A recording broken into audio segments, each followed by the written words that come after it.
to Atlanta.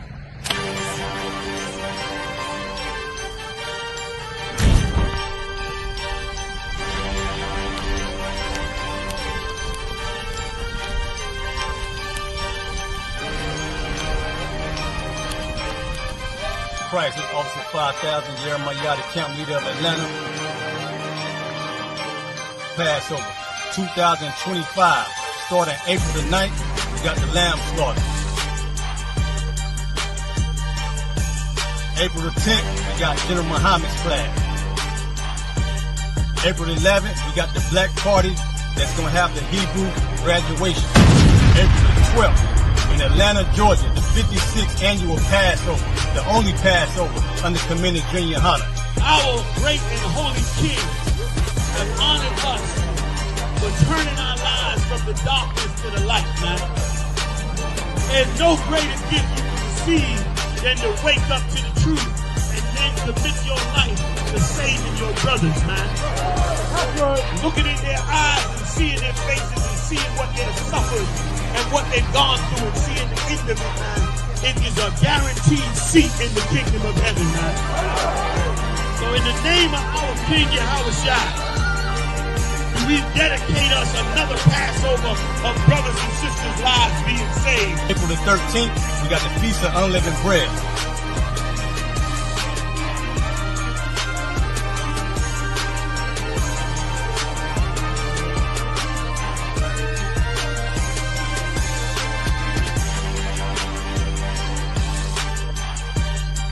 Shalom.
Welcome to Atlanta.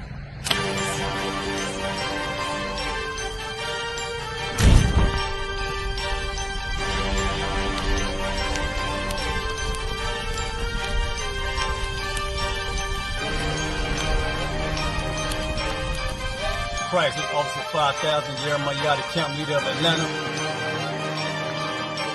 Passover 2025, starting April the 9th, we got the lamb slaughter. April the 10th, we got General Muhammad's flag. April the 11th, we got the black party that's going to have the Hebrew graduation. April the 12th, in Atlanta, Georgia, the 56th annual Passover, the only Passover under Commander Junior Hunter. Our great and holy King has honored us for turning our lives from the darkness to the light, man. There's no greater gift you can receive than to wake up to the truth and then commit your life to saving your brothers, man. Looking in their eyes and seeing their faces and seeing what they've suffered and what they've gone through and seeing the end of it, man. It is a guaranteed seat in the kingdom of heaven, man.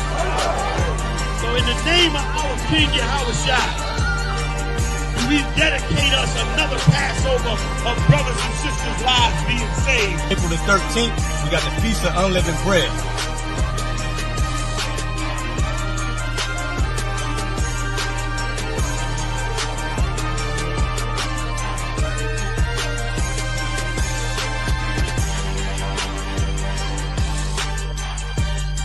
Shalom.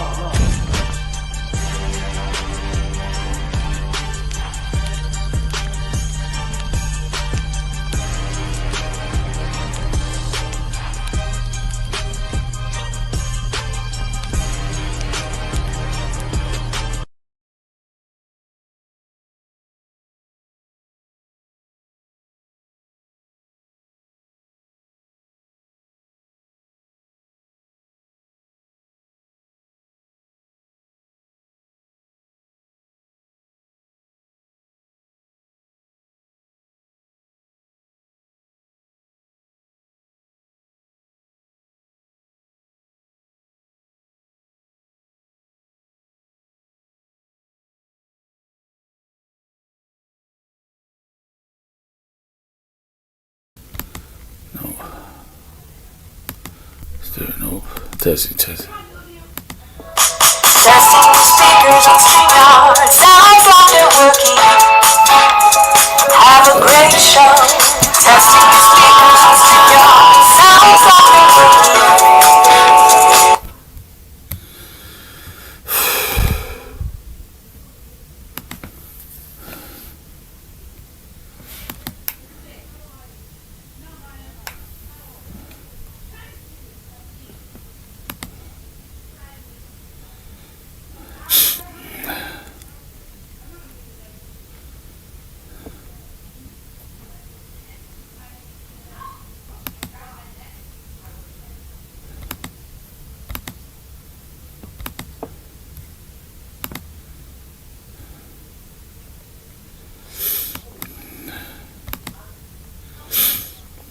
Come on, man.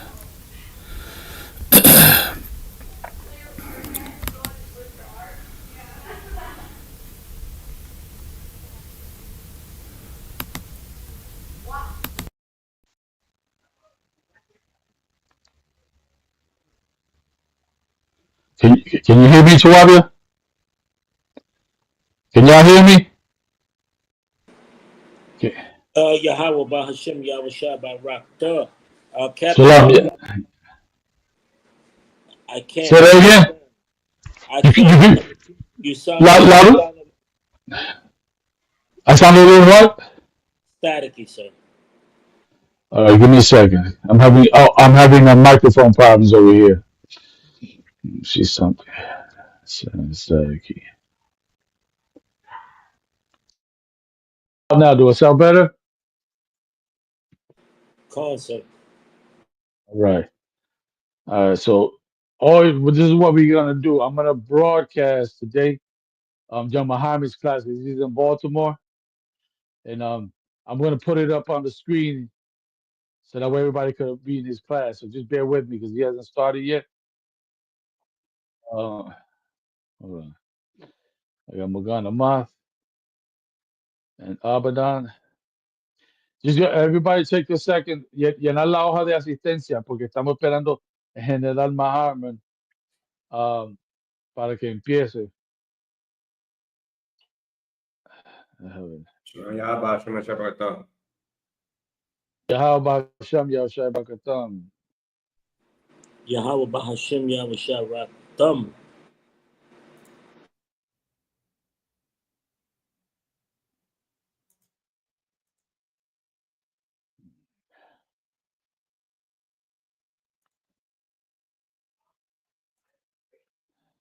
Maybe it's this one.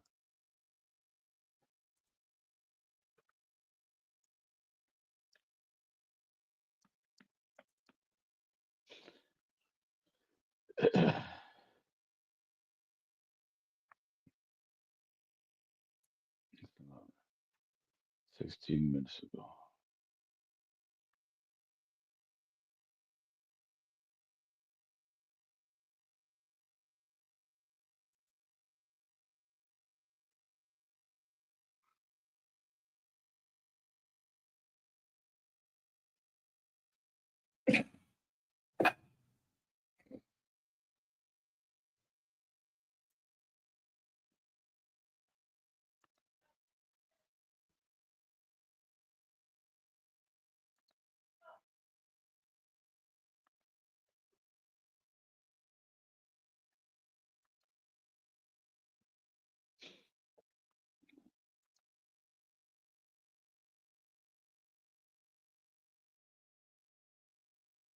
¿Qué pasa con esto?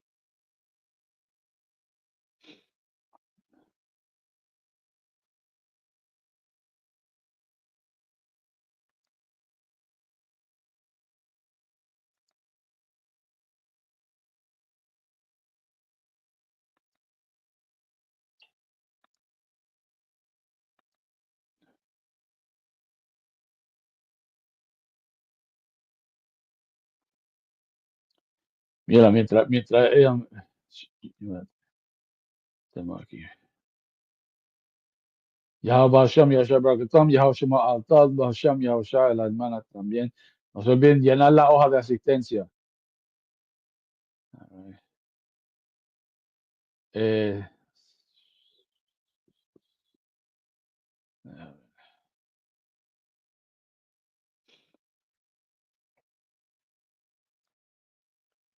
Algo está sucediendo con este laptop, no sé.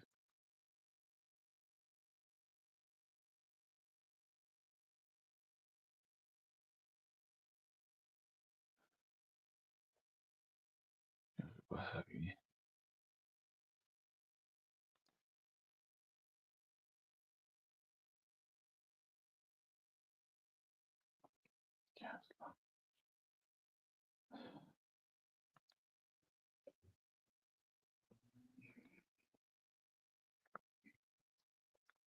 Aguanta un momentito, mi gente, que tengo un problemita por acá con este laptop. No sé lo que está pasando, pero aguanta un momentito.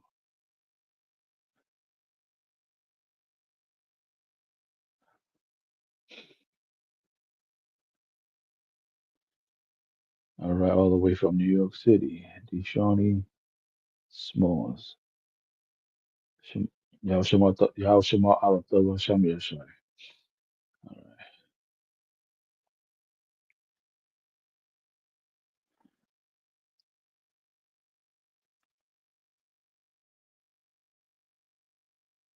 ¿Qué pasa aquí?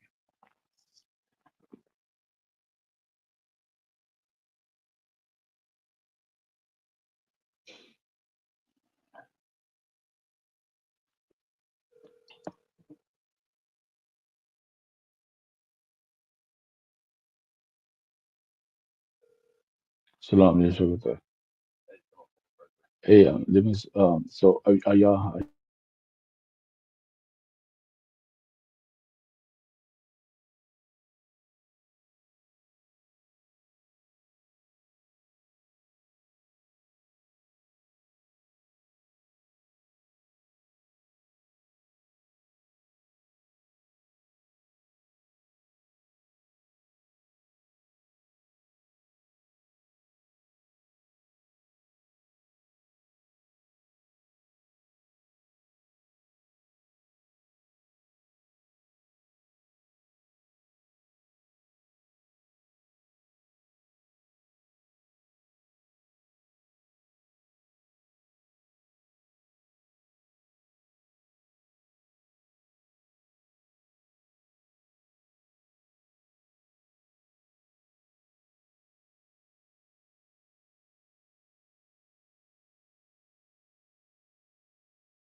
Mm-hmm. No, it's fine. You can leave it there. The point is, Biden is involved in crime. Biden's family is involved in crime. Everybody understand? Who told you to vote for Biden? That's the question. Al Sharpton.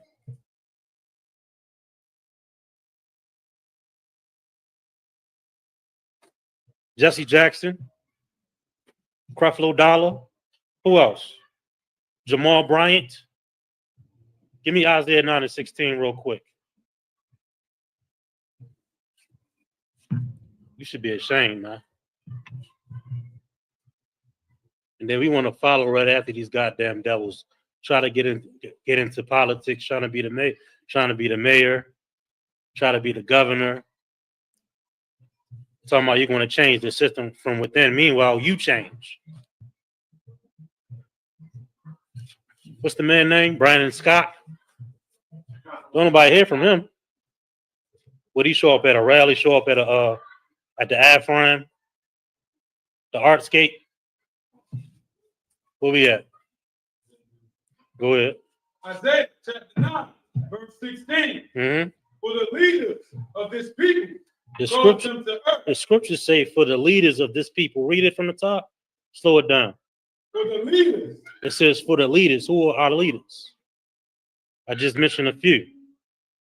Creflo Dollar, T.D. Jakes, Farrakhan, Jamal Bryant. Go ahead. Cause them to err. They cause us to make those mistakes. And then we put our trust into a family of criminals. We thinking they moral and upright and just. Meanwhile, they the goddamn mob. They the mafia in the White House. Any more? And they that are led of them are destroyed. And they that are led of them are destroyed. Who are led by them? Blacks, Hispanics, and Native Indians. We following these leaders that's sitting up in high places while we destroy it. While we in the ghettos of America. While we in the barrios, the reservations, the ghettos. They don't have no solutions for you, black man, Hispanic man, Native Indian man. But you can find the solutions to fix our nation here in the Israelite School of Universal Practical Knowledge under Commander Junior Honor. God, city.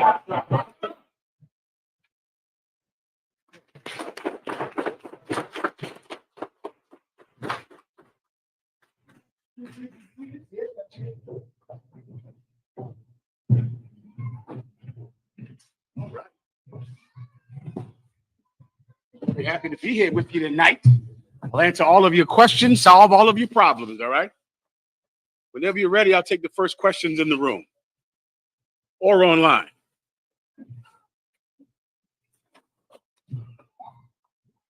No sweat, no rush. Give me 1 second. Water wash. I appreciate it.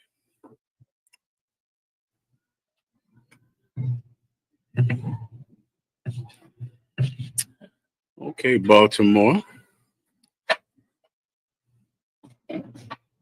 1 second. Stand by. Los anuncios. Somos la escuela israelita. Nosotros somos la escuela israelita de conocimiento práctico universal. Comenzamos en 1 West de Calle 125, Harlem, Nueva York. Desde 1969, debajo del mando, General Yahana. With that, if anyone has any questions, I'll take them now. I'll take the questions online. Tonight's topic will be the destruction of the Black and Hispanic family and what part you have played in it. That will be tonight's topic. Most of us know what everyone else is doing in the Black and Hispanic family to destroy the neighborhood. So many of us complain about it our entire lives. Your mothers and your fathers complained about it. Your grandmothers and grandfathers complained about those kids on the block, about those boys on the corner. But what most of your parents never knew and never wanted to face is the part that they played in destroying the neighborhood, in destroying the Black and Hispanic family. We're going to go into that tonight, all right? Everybody understands? No questions. Everybody's good to go. Go ahead, Warrior. Uh-huh. General breakdown on Micah chapter 7, verse 5, sir. No problem. Whenever you're ready. Don't come. Trust ye not in a friend. Put ye not confidence in a God. Keep going. Keep the doors of thy mouth from her that lieth in thy bosom. The point is that last verse. The last verse is speaking about the people in your life that are very close to you, but not good for you. And so many of us have those people in our lives.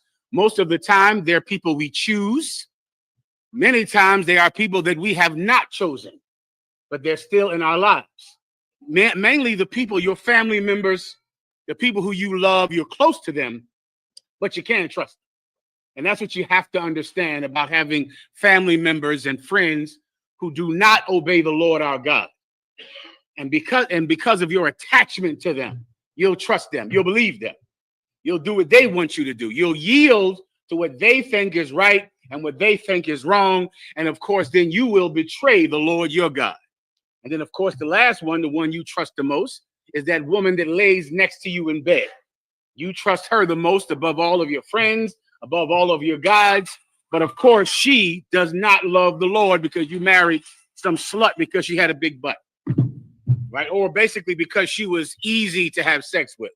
That's mainly the biggest, most important quality in a woman for a man, is being easily attainable, which is why women try to make sure that you know that they are easily attainable. They'll make sure they have Instagram posts and make sure they can go on the internet to let every man know, listen, it's not hard to have sex with me. If you're wondering, I'm easy to have sex with, because women know that that is exactly what you're looking for. So you can't trust her. She's in your bed, but you can't trust her. This friend that you have, because he's so close to you, and because of that, you listen to every word he says, you can't trust him. General Yana always taught us that Blacks and Hispanics don't know the difference between a friend and an accomplice. Like, to us, that's like the same thing. I remember it being like the exact same thing. Because you get high with him, that doesn't mean he's your best friend. But in your mind, whoever you get high with is your best friend. Whoever you did that robbery with, whoever you stole with, whoever you cut class with and went and did some mischief, that is your buddy. That's an accomplice, brothers and sisters. You understand? That's not a friend. All right. So you can't trust them, which is the point of this, Warrior. All right. No sweat. Up front up. I'm ready. There's a question in the chat from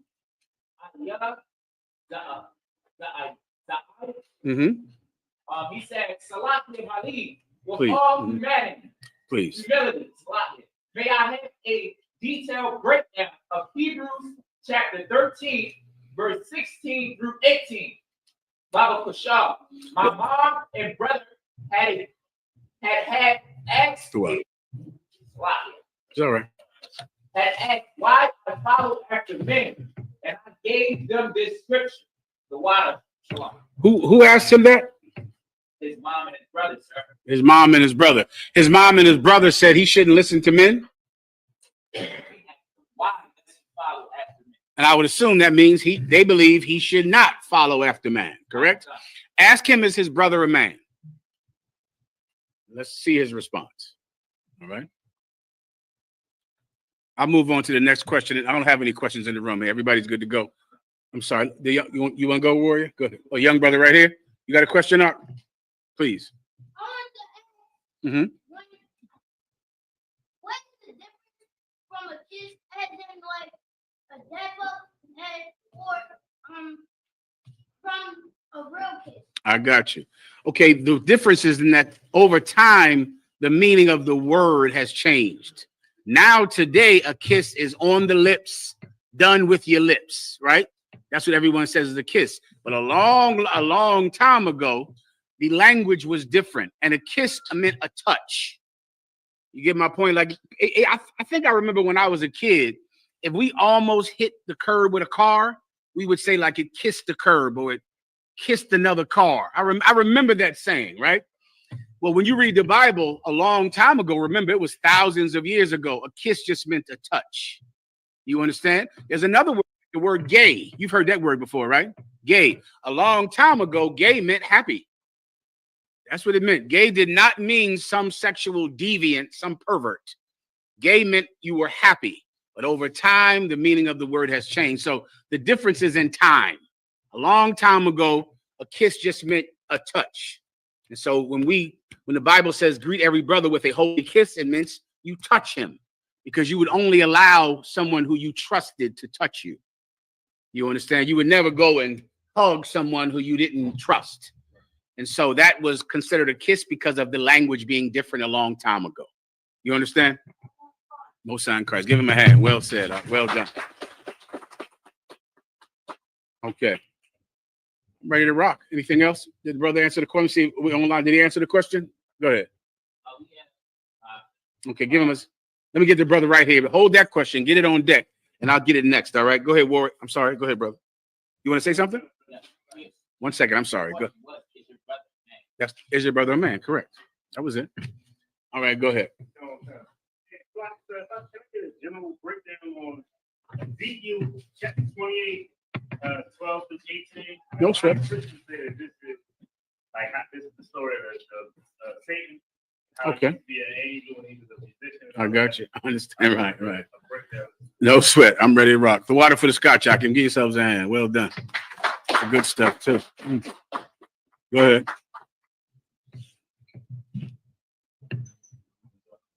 Mm-hmm. This is Ezekiel chapter 28, verse 12. Son of man, take up a lamentation upon the king of tyrants, and say unto him, thus saith the Lord, God, thou sealest of the sun, full of wisdom and perfect in beauty. Verse 13. Thou hast been in Eden, the God of God. The precious stone was thy covering. Okay, now you know who is saying in the beginning, at the top, who is talking about. I'm sure the Christians read that, right? The king of Tyrus is speaking about Tyre and Zidon, right? And when it says thou hast been in Eden, it's talking about those trees round about the garden. Are you familiar with that in the book of Genesis? Right? There were trees round about the garden. Those trees were family trees, meaning they were people, right? So you had two people who were the chosen people of God, Adam and his wife, and then their children that came after them. And then you had other people. You had other family trees around about that garden. The Assyrians were one of those trees, and that's where the Tyre and Zidon come out of, the Assyrian Empire. All you need is a precept that says that the Assyrians were like the great cedar trees in the garden, all right? That's in, I think, Ezekiel as well. Continue. Verse 13, thou hast been in Eden, the God of God. I'm sorry, did you say been an Eden or in Eden? Been in. Correct. Go ahead. Okay. The God of God. Every precious stone was thy temple. That means 1 second, let me break it down for you. They were rich. This is the reason that Adam and Eve were tempted the way they were to betray the Most High God, even though he gave them the Garden of Eden. He gave them everything they wanted, but they looked at these heathens and they had so much more. They were so much more wise and rich and powerful. And that's the reason that Adam and Eve were tempted to be just like them. Everyone understands? Go ahead. The sodium, topaz, and the diamond. That's just a list of the different stones that they had because they were so wealthy. Go ahead. The beryl, the onyx, and the jasper. You can skip down past the stones. Go ahead.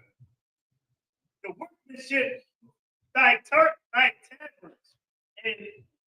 and of thy pipe was prepared to thee in the day. I'm listening. Go ahead. In the day that thou was prepared.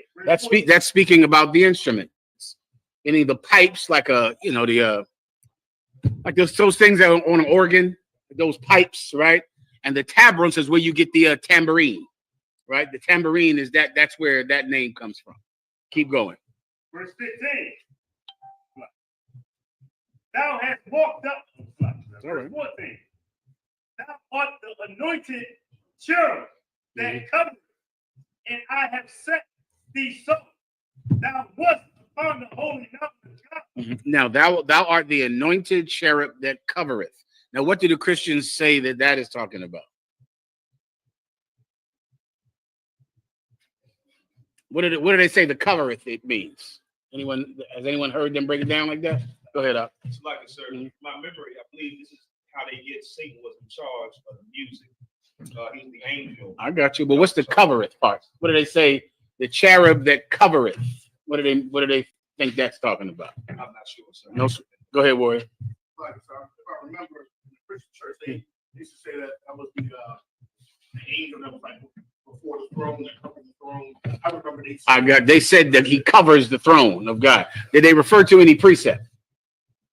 Of course, because that is not what it's talking about at all. What he's referring to is the cherub, those cherubs at the four corners of the Ark of the Covenant, right? And it's called the covering of the Ark of the Covenant, or the seat of the Ark of the Covenant, because it covers the Ark of the Covenant, and that's in the Bible.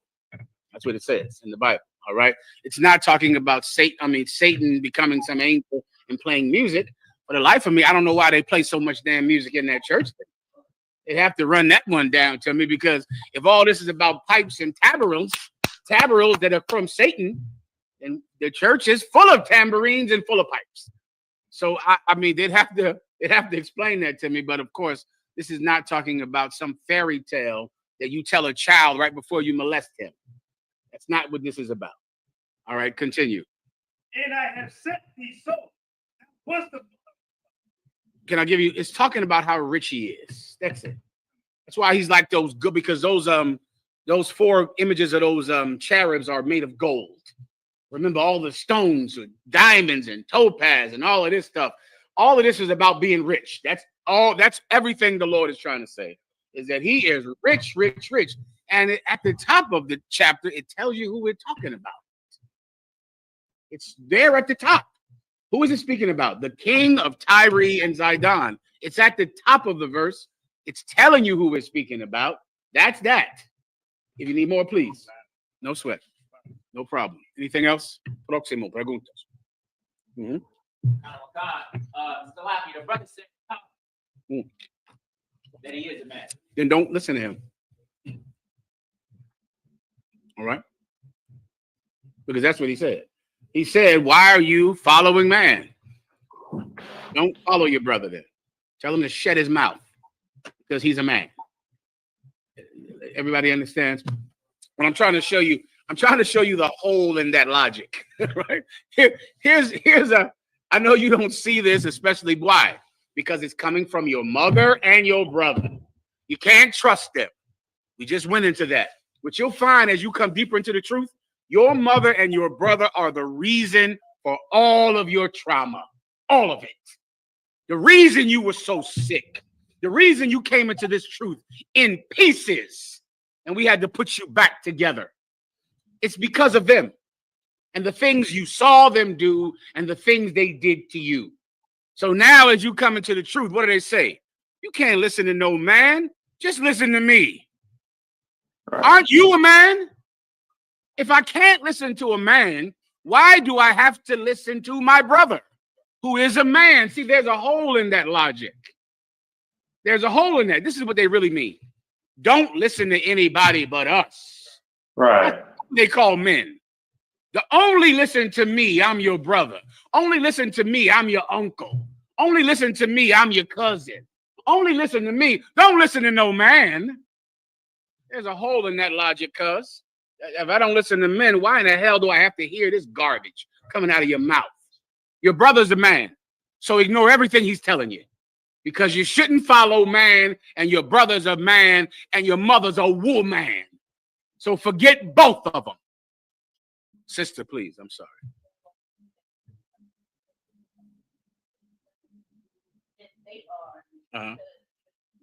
Give her a hand. That's what they say. That's exactly what they said. And I'll explain that. And that's one I've heard so much throughout the years. Your family, you think you're better than us. Let's see, we got some good candy here for the children. There y'all go. Boy, take this around to the sisters, please. See if they want a nice piece of chocolate or some chips or something. All right, take it as you want. Okay, go ahead. Y'all need that. See if the kids need some too, all right? So now, what they really mean by this is, you make me feel guilty for what I'm doing. You think you're better than us. When your mother and your father and your cousins and people in your life that when you were in the world, when they see you becoming a righteous person, you make them feel bad. They feel guilty. And so they say, you think you're better than me, because in their mind, they know that you are better than them. They know it, and it makes them feel bad. So they want you to stop. Stop making me feel get rid of my conscience. Stop hurting my conscience by how your righteous life. Act like I taught you to act. Act the way I act. Behave like me. They're the reason for your trauma. Brother, I've done so much research on Baltimore throughout the years. Every time I come down here, I refresh myself with Baltimore research. And it is the same research every year. It's just the same. It's a perpetual place of drug addiction and murder. And it never changes, my God, since the 70s? Since the 70s. And I heard the same thing today in my research that I heard back in the goddamn 90s. That the epidemic of children who are murderers in this city. It's like it's strange even in other cities with a lot of murders. The age of the murderers in this city, how young they are. I'm talking 12 years old. I mean, an epidemic of a 12-year-old that just is killing everyone. It has so many murders. And the parents can't do anything about it. And the jail system is so overpopulated that there's nothing anyone can do at all. And before you know it, this mayor gets so angry that they go do something cruel and overzealous the way they did during the Freddie Gray incident back in the day. But they're trying to fight crime. And the police just begin to beat up every young person. The police just arrest every young person, every black male that's 12 years old to 17, they throw in jail if they see him walking down the street, all in an effort to stop the death, the crime, the drugs, and the murder in this city. And here's the one thing that no one does in this city. You have to be a better parent.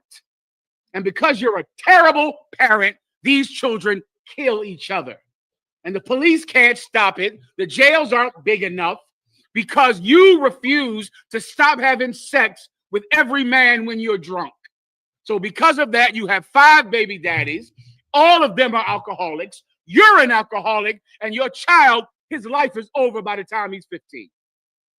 You're the reason for the children killing each other. It's you.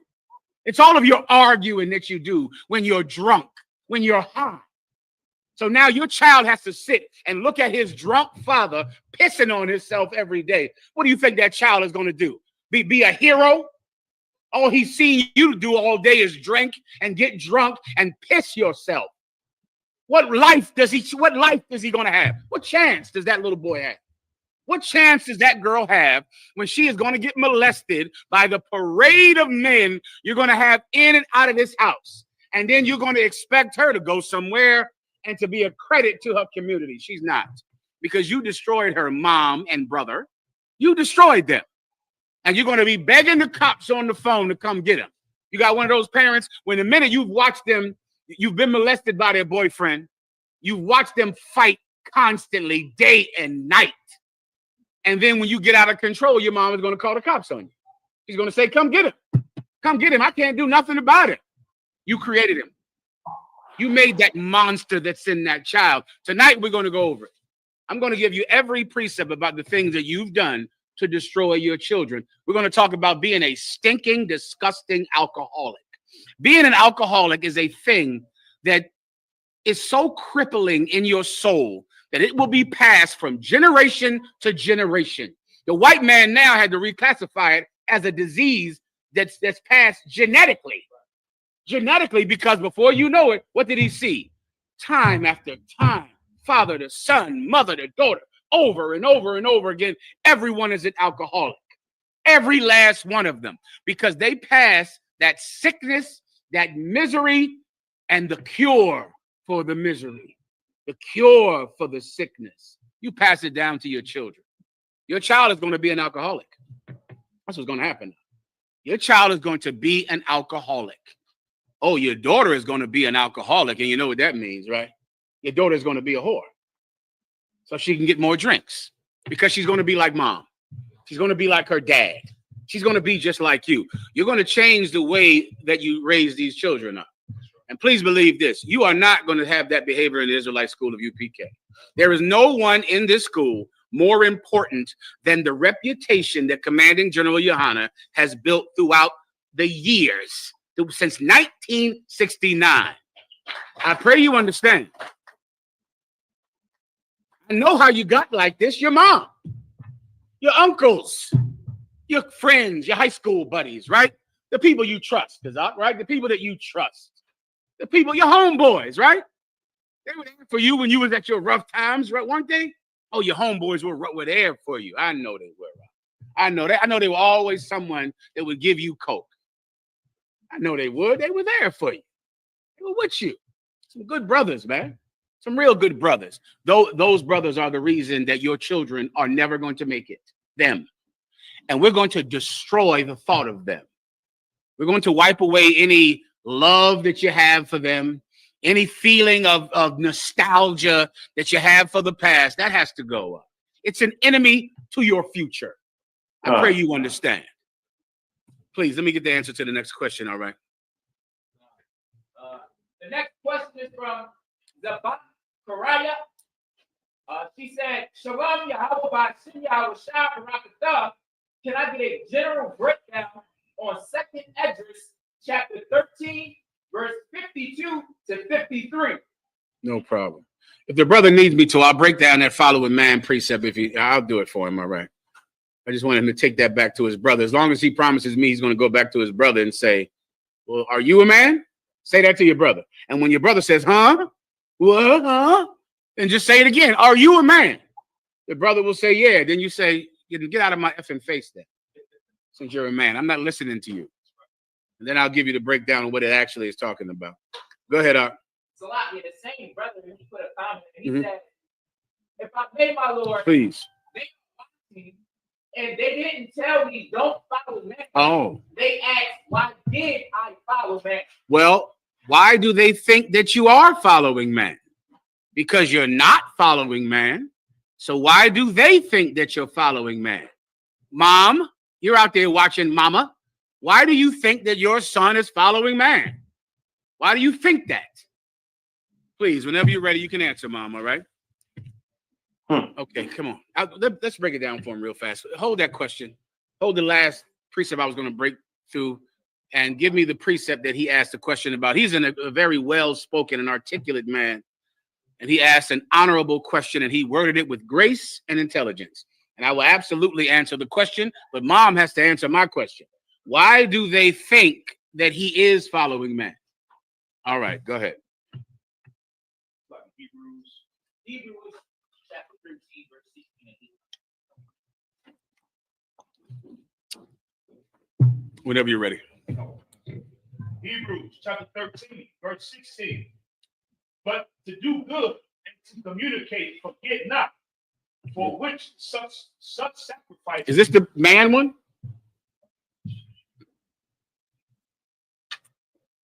Well, was there not a precept? I thought he gave a precept to say he didn't? He did, sir. Is this it? Warrior, was there a precept that you gave, that your mother and brother gave you? Maybe I'm confused. If you didn't give a precept, then, okay, no sweat. Then you are not following man. I will explain what following man is. Following man does not mean following a man. Following man means following the society, which is why it's worded like man. Like the term mankind. You've heard that term before, right? Man is not a man. Man is the multitude of men. They're called man, right? Like mankind. Which in of mankind, you have woman and you have men, and they make up something called man. Man is plural. Man is not a man. Otherwise, you could not listen to Peter. You could not listen to Isaiah. You could not listen to Ezekiel. Who else is a man you could not listen to? Jesus Christ. You could not listen to a man, but that's not what it's talking about. The term man is Old English for society. Society. Another word for man is the world. The world just means popular society, Mankind means popular society. Why do we celebrate Christmas? Is it because Jesus Christ was born on December 25th? Every Christian knows he wasn't. Every Christian knows that that tree has nothing to do with Jesus Christ.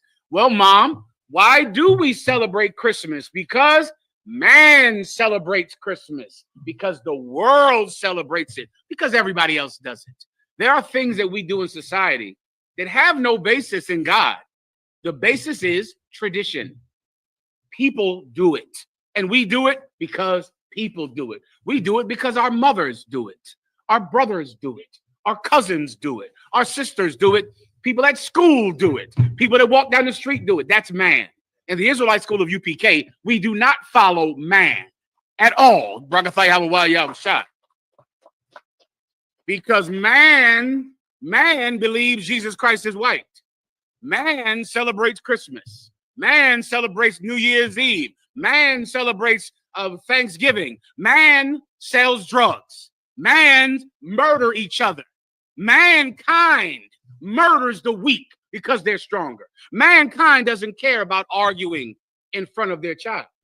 Mankind doesn't care about that. Everyone does that, don't they? Isn't that what everyone does? Don't you just do what everyone does?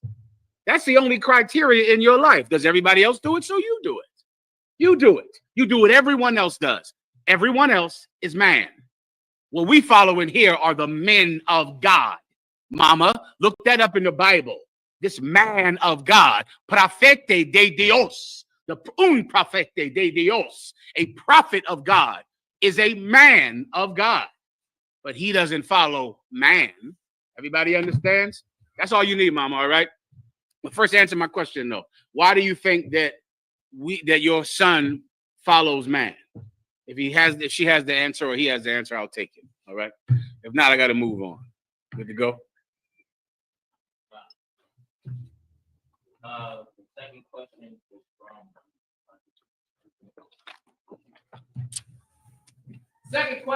from Zabak. She said, Shalom, how about can I get a general breakdown of 2nd Esdras, chapter 13, verse 52 through 53? No problem, warrior. I'm ready. If anyone wants to eat, y'all know y'all can get down, right? Just go ahead and grab your plates, all right? Go ahead. 2nd Esdras, chapter 13, verse 52. And he said unto me, like as thou canst neither seek out nor know the things that are in the deep of the sea, even so can no man upon earth see my son, or those that be with him, but in the daytime. But in the daytime. What this precept is speaking about, this is a prophecy. Where is this at? This is 2nd Esdras, chapter 13. Right. This is a prophecy about Jesus Christ, right? This is a prophecy telling you about how Jesus Christ will live and how he will be received, meaning that men aren't going to be able to see him. Now, if you're black or Hispanic, you know what that means, right? These people can't see Jesus Christ, meaning they don't understand him. They don't see him. The only way they'll be able to see him is in the day. What does that mean? In the day, when the sun comes out, when the light is out, then they'll see him and the men with him. Meaning Jesus Christ will be a man that no one will understand, no one will believe, everyone will hate until the light comes on, until the sun starts to shine. Then everyone will know that this man who we persecuted and killed because we thought he was evil, this man is actually the king of the nation of Israel. That's when the sun is out. That's when the light is on. This is a prophecy about him, and that happened. That was in the book of Esdras, but in the Old Testament, but that happened to Jesus Christ when he walked the earth. They couldn't see him. They couldn't understand him until the light came on. Everyone understands. All right, anything else? Then I'll Travis, please. Warrior, one more, please. Warrior, if you don't mind. Do your thing, all right? Another chase or two if you got it, all right? I appreciate you. I ain't see it over there. I could have did it myself. I didn't notice the bottle there. But do your thing. You know, the bottle's right here, right? Rock it out. Come on. Go ahead. Whenever you're ready. Please.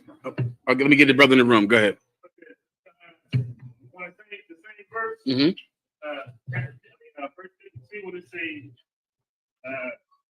No, the things are in the deep of the sea. What does that mean like that? Read it one verse above it so I can understand.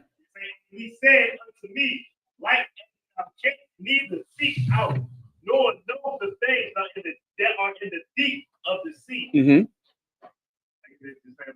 Just be black or Hispanic. The things that Jesus Christ said were deep. Give him a hand. That's all. Remember, you're black. Just read the Bible like a brother.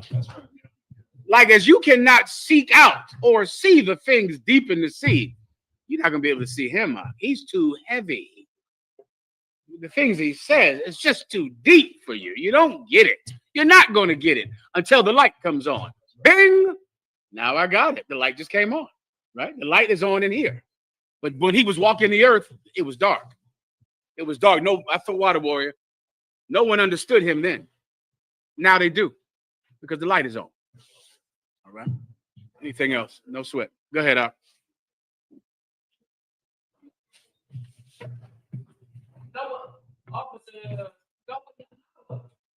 Said, if I may, with your grace, my Lord, please. Can I get a general break of 2 Peter chapter 3, verse 9? Why, sir? It would be an honor to serve you, brother. Once again, you asked an extremely eloquent and graceful question, and I'd be honored to help you in any way that I can. Go ahead and please start for the brother, all right? Also, someone else, we're going to go in Ecclesiasticus. You reminded me. 31, I think we're going to start at 30. We're going to go into that. Also, Warrior, I need that video of that of the science experiment done with mice and cocaine. Whenever you get a chance, all right? This is 2 Peter chapter 3, verse 9. The Lord is not slack concerning his promise, as some men count slackness, but is long suffering to us word. He wants me just to break this down. Okay, it's speaking about being lazy. The Most High is not going to be lazy in what he promised us, as some men count slackness, meaning men can be lazy and slack. That's what the term lazy, that's what the term slack means. It means like lazy, like you procrastinate. You know, you're supposed to get up at 10, but you don't get up until 11. You're supposed to go handle your business, but instead you just slept and got high or drunk all day. The Most High isn't like a man that he does that. He doesn't do it. He's not slack to keep his word. He's going to keep it. That's the point. He's going to get up and do exactly what he said he would do. That's the point. Is there anything else? Go ahead. Not willing. If his question was continuing, go ahead. That was his question. Solid. So just hang on to that for now. Just put it somewhere, store it to the side. Is there another question? Please, sister. Can they hear her online? Let me just make sure everyone can hear you. What? Yahweh Shema, Bashim Yahweh Shai. Good to see you, sis. I'll tell your question to everyone. Go ahead and say it, please. John chapter 11, verse 50. Mm-hmm. Can you tell me why a man should die? John 11 and 50. Okay, let's start about 48. I think it might start. Why was a man selected to die? No problem. You want to go ahead, please. John chapter 11, verse 48. If we let me give the sister a precept she's going to need. You're going to need Romans, the 9th chapter. Give me the high priest in Romans, the 9th chapter, Kazak. The high priest went in and made a sacrifice once every year. There's a biblical basis for why one man had to die for this nation. All right. And the reason one man had to die for this nation is to do something that the law was unable to do when animals died for this nation. There was a time when animals died every time you committed a sin. A goat or a sheep or a turtle dove, which is just a dove. A bull would die, similar to the way that we pay fines today if we commit a crime. You get the point, right? You commit a crime, you go to court, brothers, you got to pay a fine, which is all court is about. Court is about just ripping all of the money you have out of your pockets, right? You get a ticket, a speeding ticket. It costs $300. Then this court costs. You go to jail. You got to pay for the time you were in jail. You got to give them money for the time that they kept you in jail. right? To pay for your food and to pay for everything you had in jail. So that's a system where you commit a crime and you give up money. That's what the sacrifice law was. You gave up your goat, your best bull. But that did not make you understand why God didn't want you to do that thing that he made you pay for. People didn't understand it. And it's in Hebrews. You have it, Warrior? It's like the high priest. You know what I'm talking about, right? The high priest went into the temple once every year to make a sacrifice for himself and the people. The brother will find it for you, all right, while I break this precept down that you asked for. Go ahead, John chapter 11, verse 48. Go ahead. If we let him thus alone, all men will believe on him, and the Romans shall come and take away both our place and the nation. So just to make you understand their logic, their calculation, this is the Sadducee and Pharisee speaking about Jesus Christ. And they're trying to decide what to do with him because people are beginning to believe in him. Remember, he rose Lazarus from the dead. And when he rose Lazarus from the dead, you can imagine how famous he got. It was so amazing. They waved palms at him when he came into Jerusalem on an ass's colt, on a young donkey. The people came out and waved palms at him to signify that we are your servants. The Sadducee and Pharisee saw that. They were so afraid of it, they went and tried to kill Lazarus again. Did you know about that? They went and tried to kill him again, which tells you how scared they were that people would believe on him because of his miracles. So they had a meeting. They're having a meeting and they're trying to decide, what are we going to do about this cat? Now read it from right there again. Go ahead. If we don't do anything, if we leave him alone, go ahead. All men will believe on him. Everyone is going to believe on him because he's doing miracles, raising the dead, healing the sick. And his words are against the Roman Empire. I can imagine doing a miracle, which is the proof that God is with you, but your words are completely radical to the government. The Roman Empire did not like what he was saying. And because of that, the Pharisee did not like what he was saying. So they said, if we leave him alone, go ahead. And the Romans shall come and take away both our place and the nation. Do you understand what that means, sis? Break it down for me.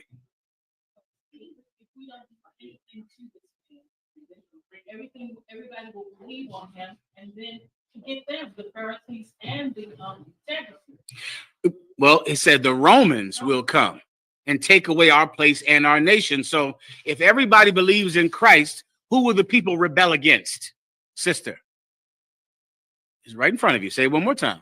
If everybody believes in Christ, the people will, say again. Give her a hand. Listen. Now, what does that tell you about what Jesus Christ taught? He taught against law in Rome. He taught against what? He taught against Rome. Give her a hand. He would have had to, right? Because otherwise, why would the Romans come and take away everything if they believed on him? Because Jesus Christ was absolutely a black radical. He was absolutely a black radical, absolutely a Hispanic radical. That's why the Sadducee knew that if we follow this man, the Romans are going to kill all of us. Now that should make you understand how people feel about us. Even fake Israelite groups think that we are what?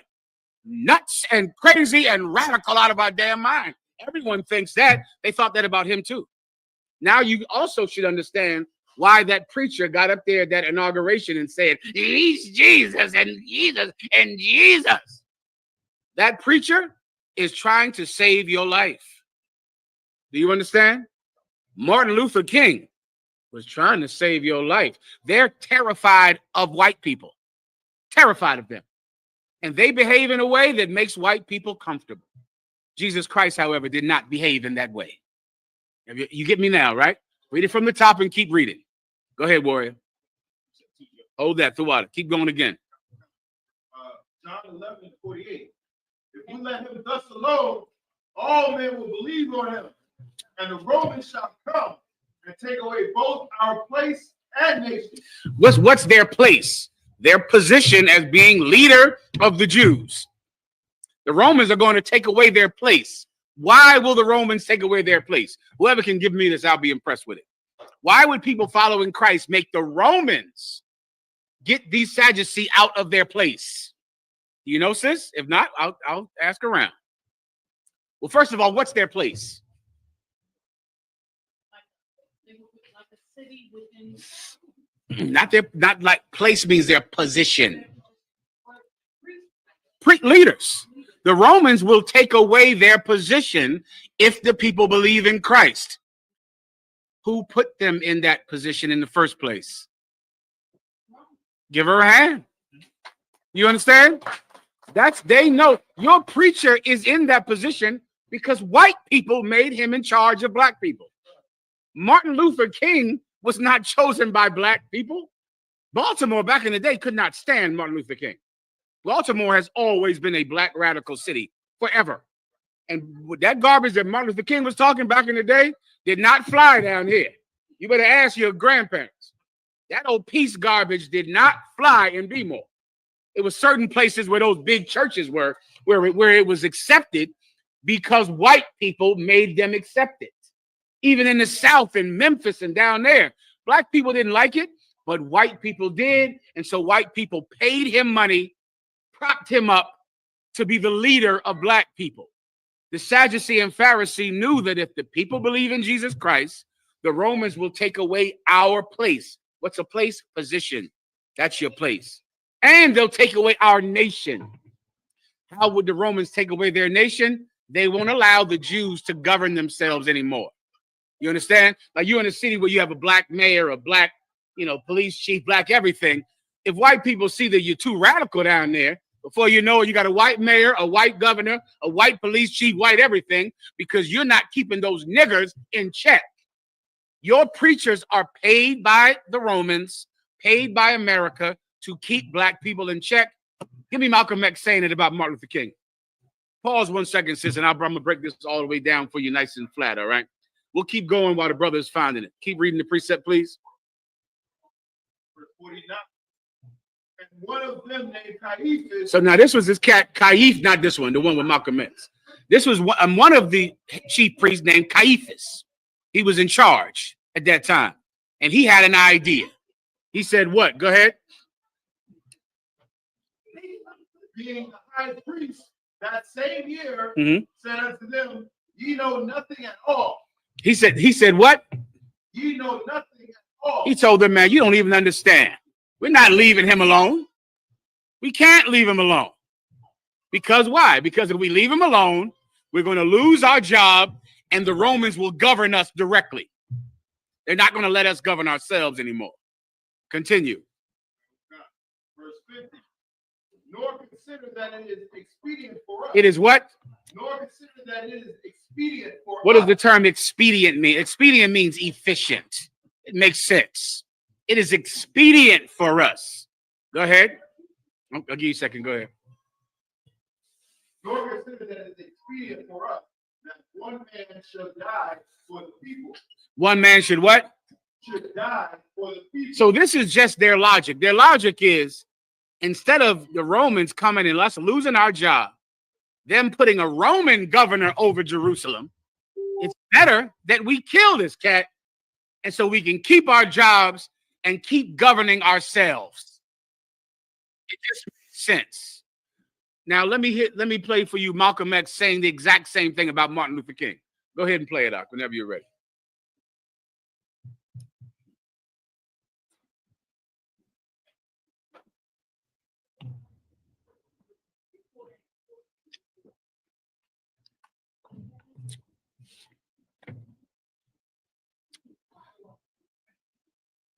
You all right?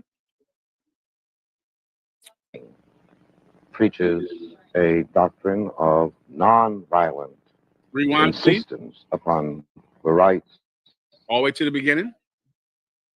Reverend Martin Luther King preaches a doctrine of non-violent insistence upon the rights Can you of see the this? American I can Negro. try to separate What this. is your attitude Go to ahead. this philosophy? The white man pays Reverend Martin Luther King, subsidizes Reverend Martin Luther King, so that Reverend Martin Luther King can continue to teach the Negroes to be defenseless. That's what you mean by nonviolence. Be defenseless. Be defenseless in the face of one of the most cruel beasts that has ever taken the people into captivity. That's this American white man. And they have proved it throughout the country by the police dogs and the police clubs. 100 years ago, they used to put on a white sheet and use a bloodhound against Negroes. Today, they have taken off the white sheet and put on police uniforms. They've traded in the bloodhound for police dogs, and they're still doing the same thing. And just as Uncle Tom, back during slavery, used to keep the Negroes from resisting the bloodhound or resisting the Ku Klux Klan by teaching them to love their enemy or pray for those who use them despitefully. Today, Martin Luther King is just a 20th century or modern Uncle Tom or a religious Uncle Tom who is doing the same thing today to keep Negroes defenseless in the face of the fact that Uncle Tom did on the plantation to keep those Negroes defenseless in the face of the attacks of the Klan in that day. Everybody understands. Like today, Martin Luther King is an Uncle Tom. Every preacher that comes up after him is an Uncle Tom. Jesus Christ was not an Uncle Tom. And that's why he was so dangerous to the leaders of Israel, because if every man believes in them, the Romans will come, take away our place and our nation. Caiaphas said, listen, I have a better idea. It's better, it's more efficient that one man dies and the nation doesn't die. Do you understand? Because he didn't want the Romans to come in and kill everybody because the people were rebelling, because the people were acting up. Go ahead. Yes, he was. Caiaphas was the head priest. He was an absolute Hebrew. Correct. He was an Israelite. And he wanted to keep governing his country. He was the high priest. He had power and he had a position. He had a place. But that place was dependent upon him pacifying the people. And Jesus Christ was riling them up. Jesus Christ stood up upon a mountaintop and said, beware of the leaven of the Sadducee and Pharisee, which is hypocrisy. Jesus Christ said that. That is revolutionary, and it's something that they couldn't have. Come on. It's all right. Mm-hmm. Inauguration. Mm-hmm. Yes, he being Uncle Tom. Yes, the gentleman at the inauguration speech would absolutely be considered an Uncle Tom. And very important to the understanding of the Bible, Jesus Christ was considered dangerous. The Romans didn't like what he was saying. The Sadducee and Pharisee knew that they only had their position because they could stop people like him. Do you understand? They could stop, which is why you have Nelly and Snoop Dogg. People like that are paid to stop you from feeling what you feel, which is abused by the government, abused by your oppressor. They need you to sing. They need you to dance. They need you to not think about it. And they're paid to do that. Jesus Christ was not. Jesus Christ was considered dangerous. That's why he died. And this unlocks something in everyone's mind that you don't really know. You think about Jesus Christ dying like it was a religious thing, like he must go and die. That is not how it was. This man was saying things that would cripple the Roman government if the people believed in it. They'd be crippled. It would cripple the religious leaders who were paid to pacify the people. So they plotted to kill him so they could keep their job, because their job was to make people obey Rome. Your preacher's job, Martin Luther King's job, it was to make you obey America.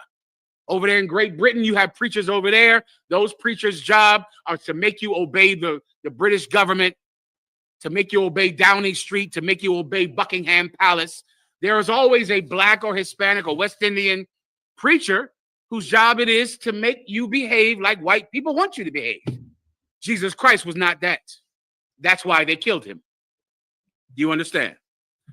I believe that if you need a precept for why it mattered because unlike a lamb or a goat that would pay for your sin, read the rest of it. I think you need where he prophesied this being high priest. Anyone can read it. Just read it quickly.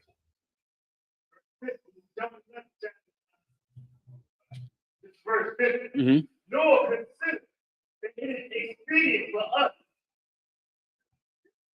that one man should die for the people, and that the whole nation perish not. Keep going. Verse 51. And this spake he not of himself, but being high priest that year, he prophesied that Jesus should die for the nation. You see, he didn't realize what he was saying. He knew not this of himself, but because he was high priest, the Most High God spoke through him because he was in the place of it. He was in the position. And this is a prophecy of what this death actually meant. They thought they were killing him just to make sure the Romans didn't get mad, right? That's what they thought. But really what happened is that this man was going to die so that we could live, because he would pay for the crimes that we committed. Not like a lamb or a bull did, but like only a man could do. He would die as a martyr that we all would follow after his death. That's the difference. If a lamb or a goat dies, you lost your lamb, you lost your goat, right? You paid for it. Maybe you'll change. Most likely you won't. You just get another goat and you'll sin until you have no goats. But when a man dies for you, you get something in your heart that only that can do for you. You feel guilty. You feel responsible for his death. And because of that, now we all follow that martyr.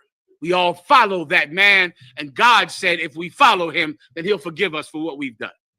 And that's what that death really meant. You understand, right? Good to go. You find that, where is it at? Hebrews So what? chapter 7, verses 26 to 28. So that's where you go to. That's where I just got that from the Bible. All right. Anything else? Sir, if I may too, sir, just to bring your point home, the book Medieval Europe, which you already know, sir. Most time correct. That's the historical record of the time. And it called Christ a dangerous and fanatical revolutionary. That's it. That's in a history book written about this leader that propped up in Jerusalem at that time, who was dangerous. He was radical. You get the point. He was one West, man. The entire spirit that we have in this school comes from him. That's where we get it from. The whole way we acted is so scary. It is so dangerous that makes mamas everywhere scared. That spirit comes from Christ. It's how he was. All right, where we at now?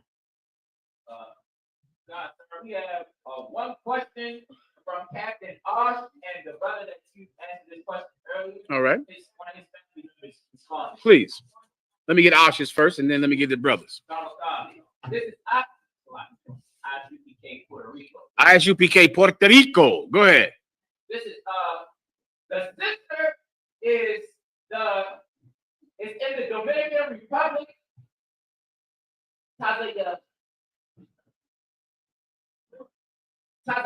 Salah. Okay. How can I confront my parents without being disrespectful so that they understand that the school is right? Okay. Sometimes there is no need to confront your parents. You should get some counsel very specifically from Captain Ashaparium about how to handle your parents. It depends on your age. Do you live with your parents? What's your relationship like with them?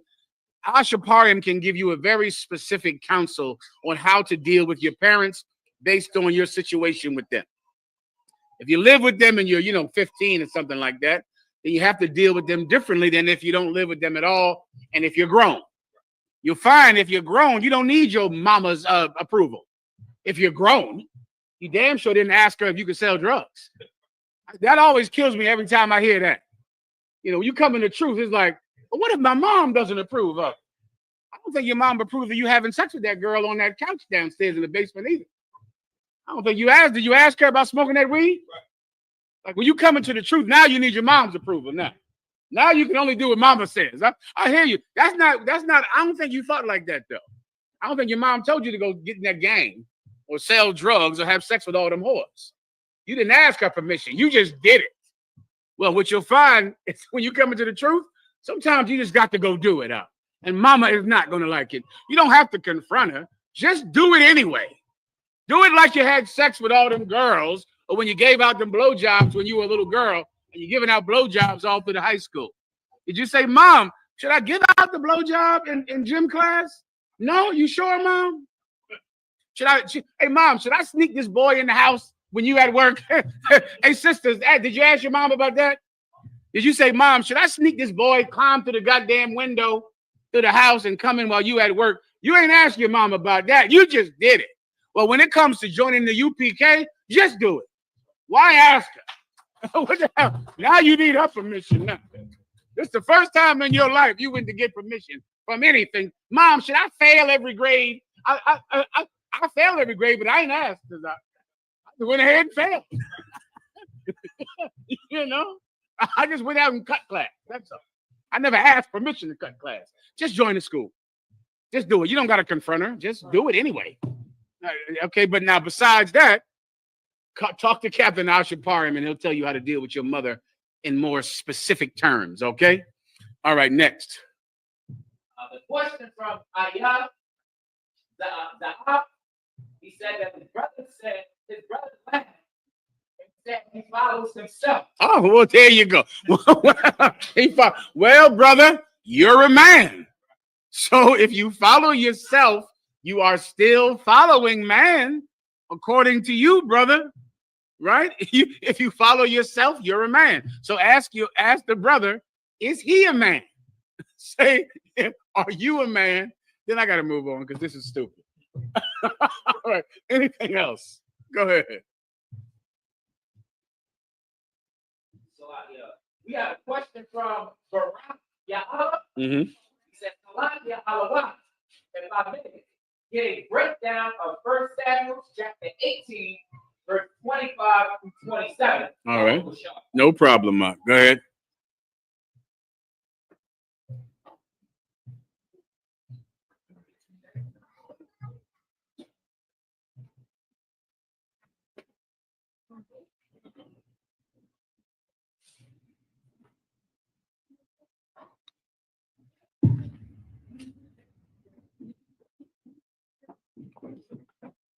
It's 1 Samuel chapter 18 and 25.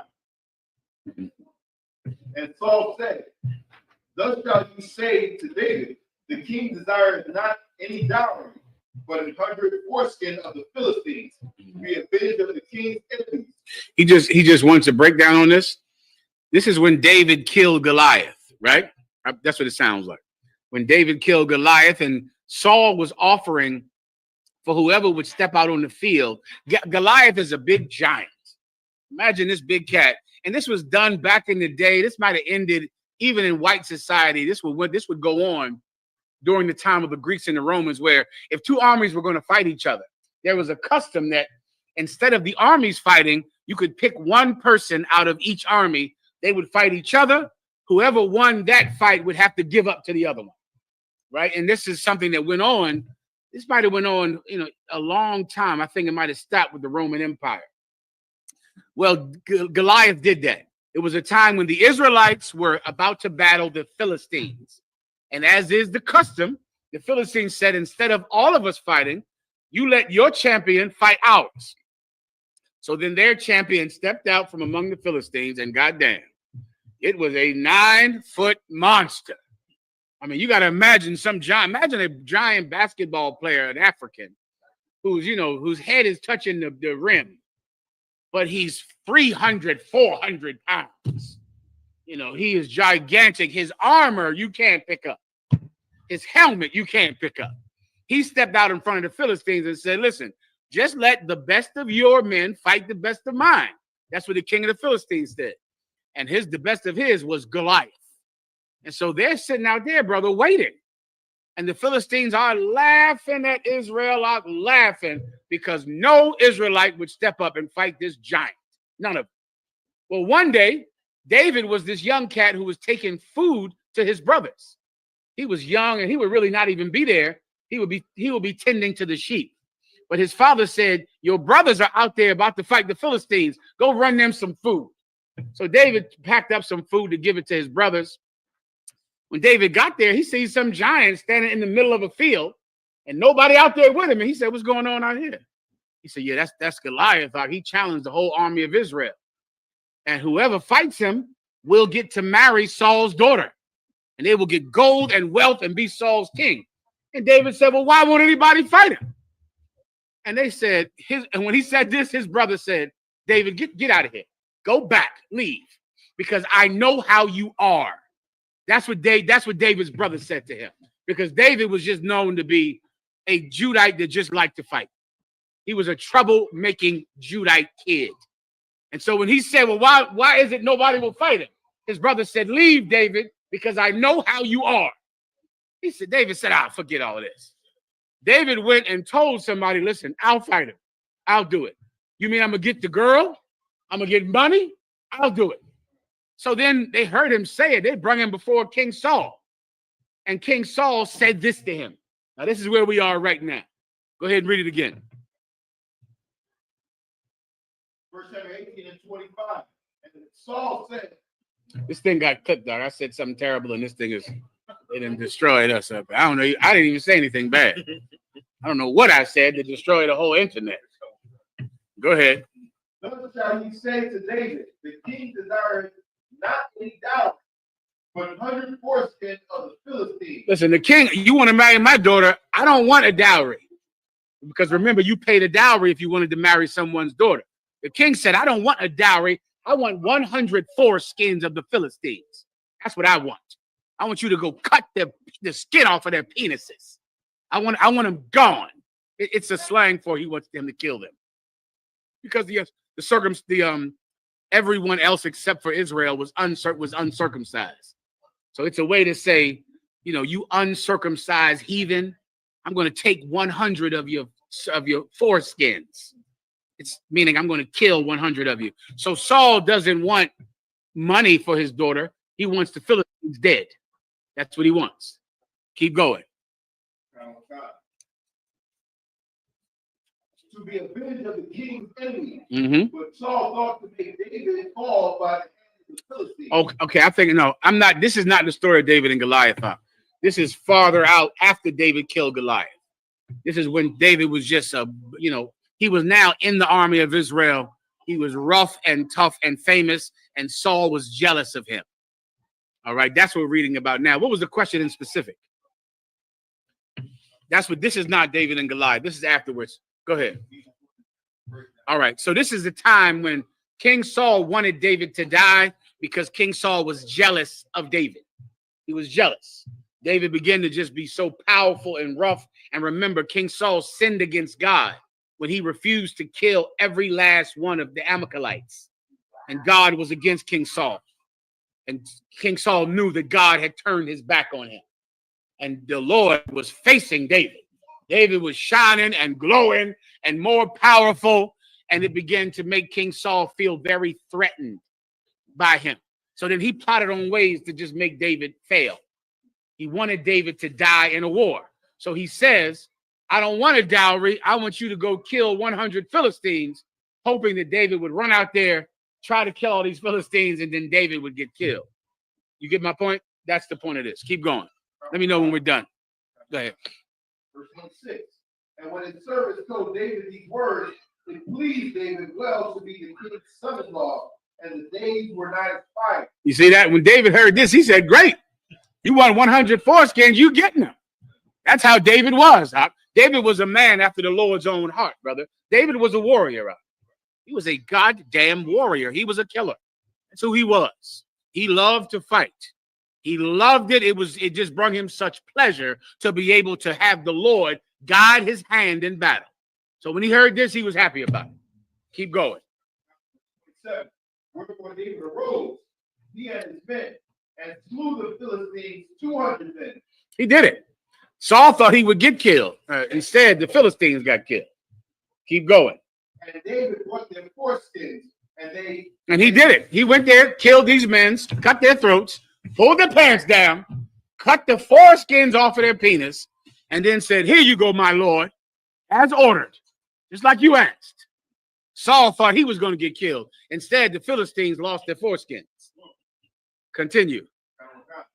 And they gave them in full tale to the king. They went and told the king about what David did and gave him 100 foreskins, just as they were ordered. Continue. That he might be the king's son-in-law. Because they wanted David to be the king's son-in-law. Continue. Saul gave them Michal, his daughter, to wife. That's what happened. Everybody gets it, all right? That's the breakdown if you need it. Anything else? Can I get in my topic now? Where are we at? Questions? Go ahead, please. I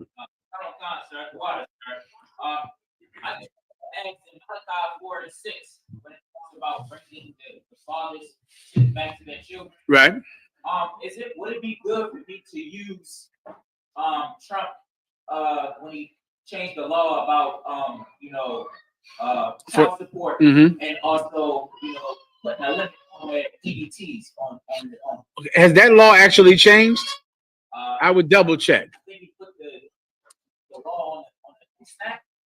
Okay, he might have just. Trump talks a lot of nonsense all the time, so you got to kind of differentiate between something he's saying and something that's happening. So he said, but I don't know if that's an actual law yet. But someone can just Google it. This is what he did do. He repealed the 14th Amendment. With the 14th Amendment is the thing that allows you to be an American because you were born here, right? Which is how blacks became Americans and how Hispanics became Americans because they were born here. He repealed that. So now if you're born here in America, they'll still deport you out of America. So your parents come from Mexico and you come here and you're born here, but your parents are born in Mexico. They deport you, they deport your parents and you because you're not an American citizen because your parents are Mexican. That's what Trump actually did. And Trump did something. He got rid of affirmative action, which is the only way that evil white people ever hired blacks and Hispanics because they were forced to hire you. The government forced white people to give you a job. Now they are not forced to give you a job anymore. So you're going to be more qualified than the white people, and you're not getting a job because no one is forcing them to. Trump actually did that. The thing you're talking about, I don't know if that actually happened. All right. But what's your point about it? The remembrance you said, break that down for me. So my point was about the child support thing. He's giving the taxes of the children to the person that's on child support. That didn't happen. He said it. Unless someone can pull it up for me. He said that's a rumor, sir. Yeah, that's not true. Trump is a liar. So he's going to say a whole ton of mess. You got to sift through it to see which one is he just lying about and which one did he do. Trump did not change the child support laws. He did not do that. Trump also is not the one that gave Americans the COVID relief checks. Trump did not do that. That Biden did that. Trump did not do that at all. Trump repealed the 14th Amendment, which is he ended birthright citizenship, and Trump got rid of affirmative action. That he did. He did not change the child support laws to give the father the taxes. You're going to have to continue to do that tax scam you've been doing. You'll have to keep on doing that. Okay, that scam you doing, you're going to have to do it again because Trump did not change the laws. All right? You just pass them kids around to everybody. The mom get one, the grandmom get a couple, she get one, the daddy get one, a few of the daddies, they might get a little bit of the check. Just continue your scam that you've been doing, all right? Anything else? Let me get the warrior right here. Go ahead. Can they hear him in somewhere? They can't hear him at all. Come on.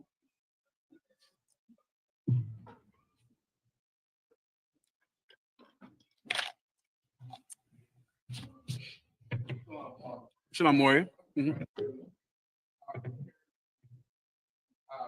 Samuel 12:13, when David slept with Bathsheba, right? Yeah.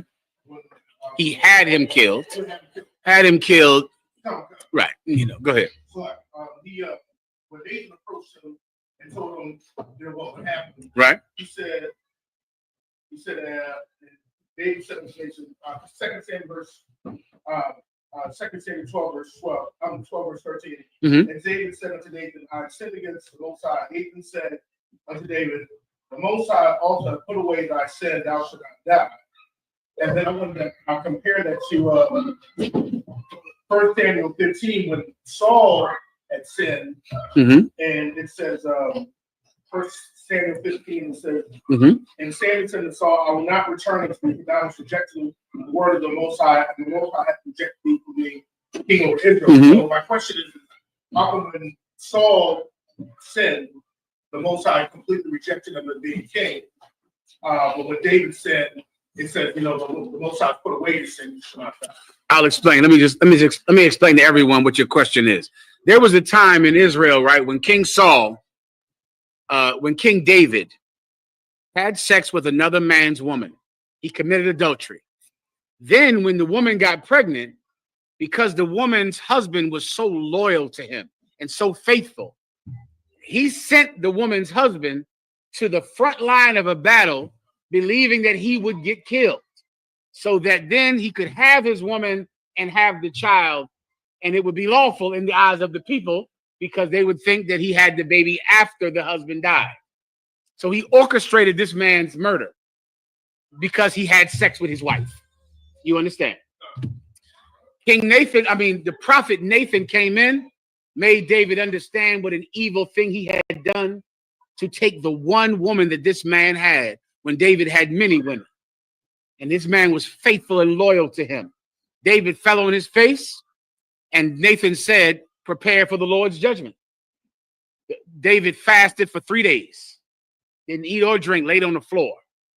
At the end of the third day, they came in and they said, David, your son is dead. That was the Most High's judgment, was to take his son. And David's son died. The child he had from Bathsheba, the Most High killed. David got up, washed his clothes, and ate. That was the Most High's judgment. King Saul was a king over Israel before King David. King Saul was told to kill every last one of the people of Amalek that lived in this city. He said, kill all of them, kill the sheep, kill the lambs, kill every living thing, burn down the trees. When the prophet came in, he heard, bah, bah, bah. He said, what the F is this? Why am I hearing animals? You were told to kill everything here. King Saul said, well, you know how Israel is. They kept the best of the sheep. They kept the expensive sheep, the sheep you can make money with. And they also kept the king of Amalek, Agag. They didn't kill him either. Why not? Who knows? They kept the best of the sheep because they were expensive. Why did they keep the king alive? Who knows? Understand white people by getting this question right. Sister. Give her a hand. That's all you need to understand white people. Yeah. Agag alive, you can make money off of.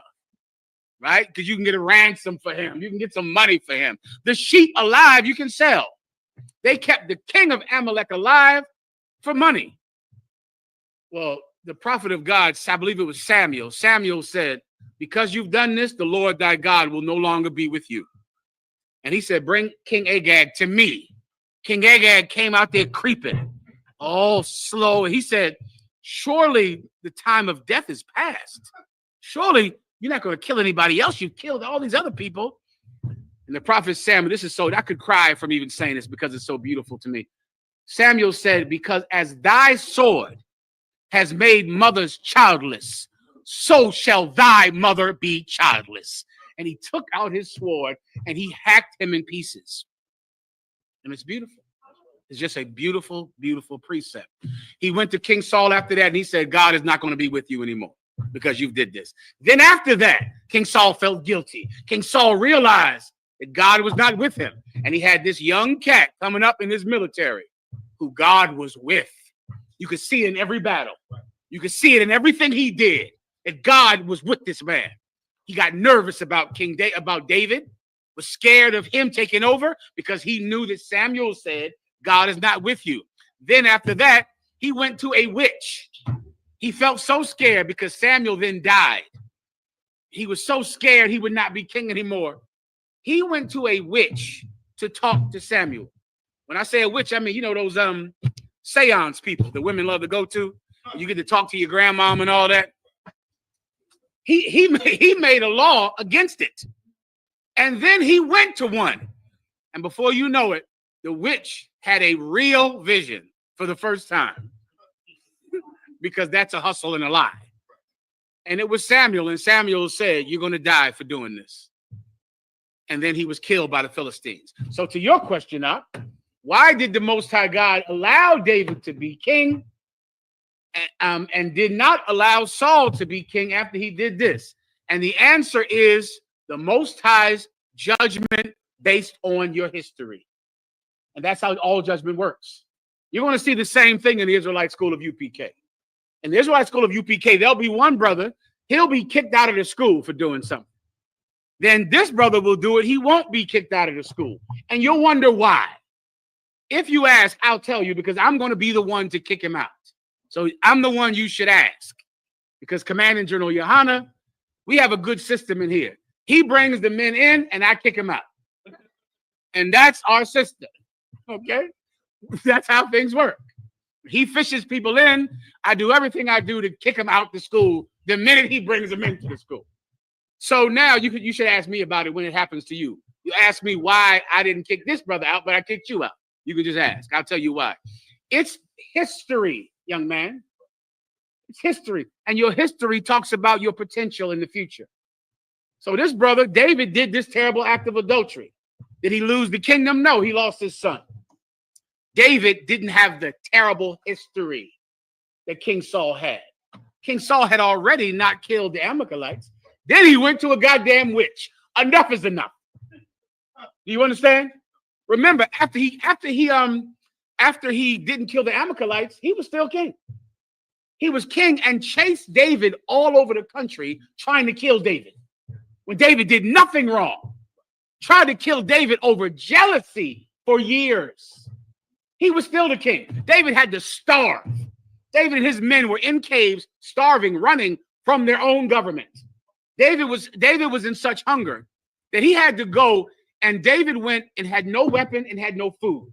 And the priests of this city went and gave him the sword that he donated to them that was Goliath's sword. That's the only sword David had. The priest gave it to David because he was on the run from King Saul. David had no food. The priest gave him the showbread, which was unlawful for anyone to eat who was not a priest. They still gave it to David because David was starving, running from King Saul. You know what King Saul did when he found out? Do you know the story? Break it down. Well, King Saul pursued David pursue David. Microphone. Make sure everyone can hear him. Come on up.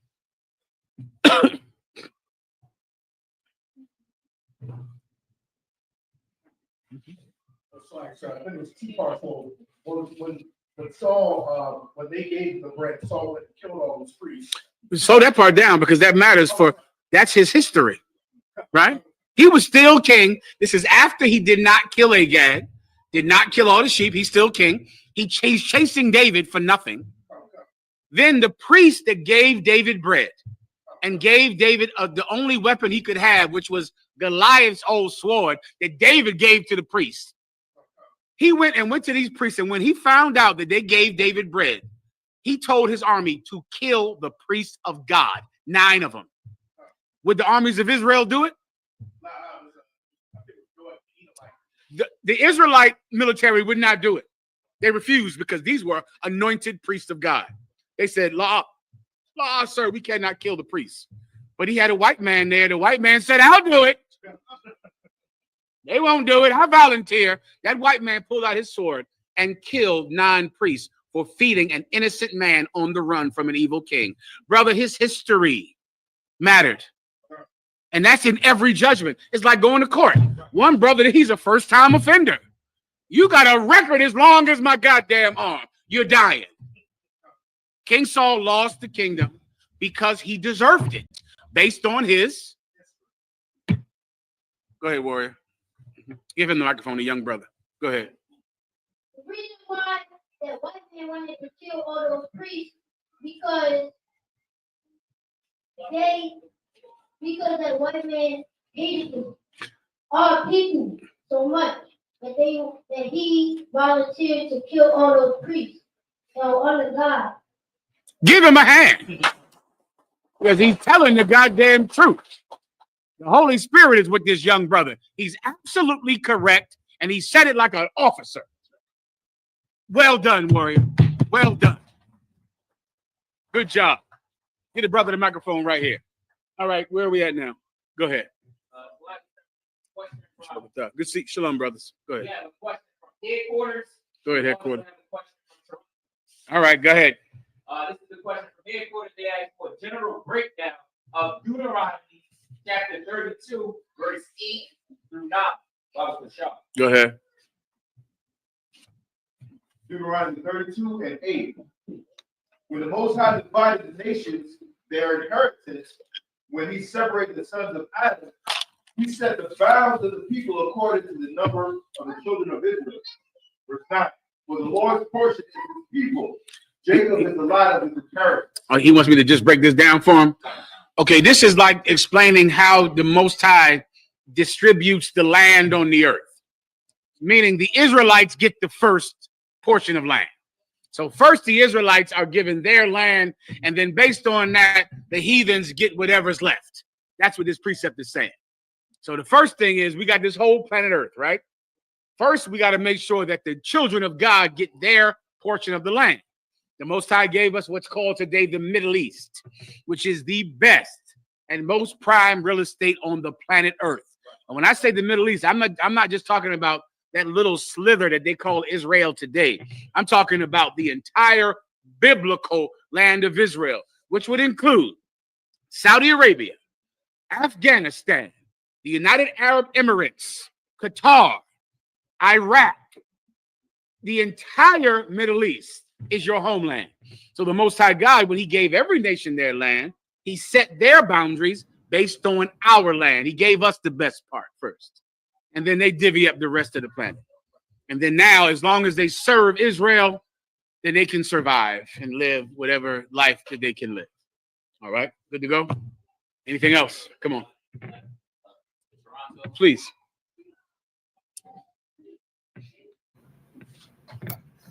Shalom, sir. I have a question in Proverbs chapter 11. I'm ready.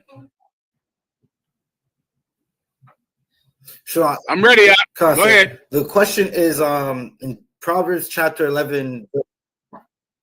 Sir. Proverbs chapter 11, verse 1. What is the false balance? That's my question. Proverbs 11 and 1. What is the false balance? Let's read it. Also, after this, let's go to Khan. 1 second. Someone will read it. Did you want to read it up? Toronto? Khan, sir. Khan, you can read it up. Go ahead. Proverbs 11, verse 1. A false balance is in a Khan. Okay. A false balance is an abomination to the Lord. I will explain. But a false balance is his delight. Toronto, I'll explain it to you, okay? A balance is a scale. Scale.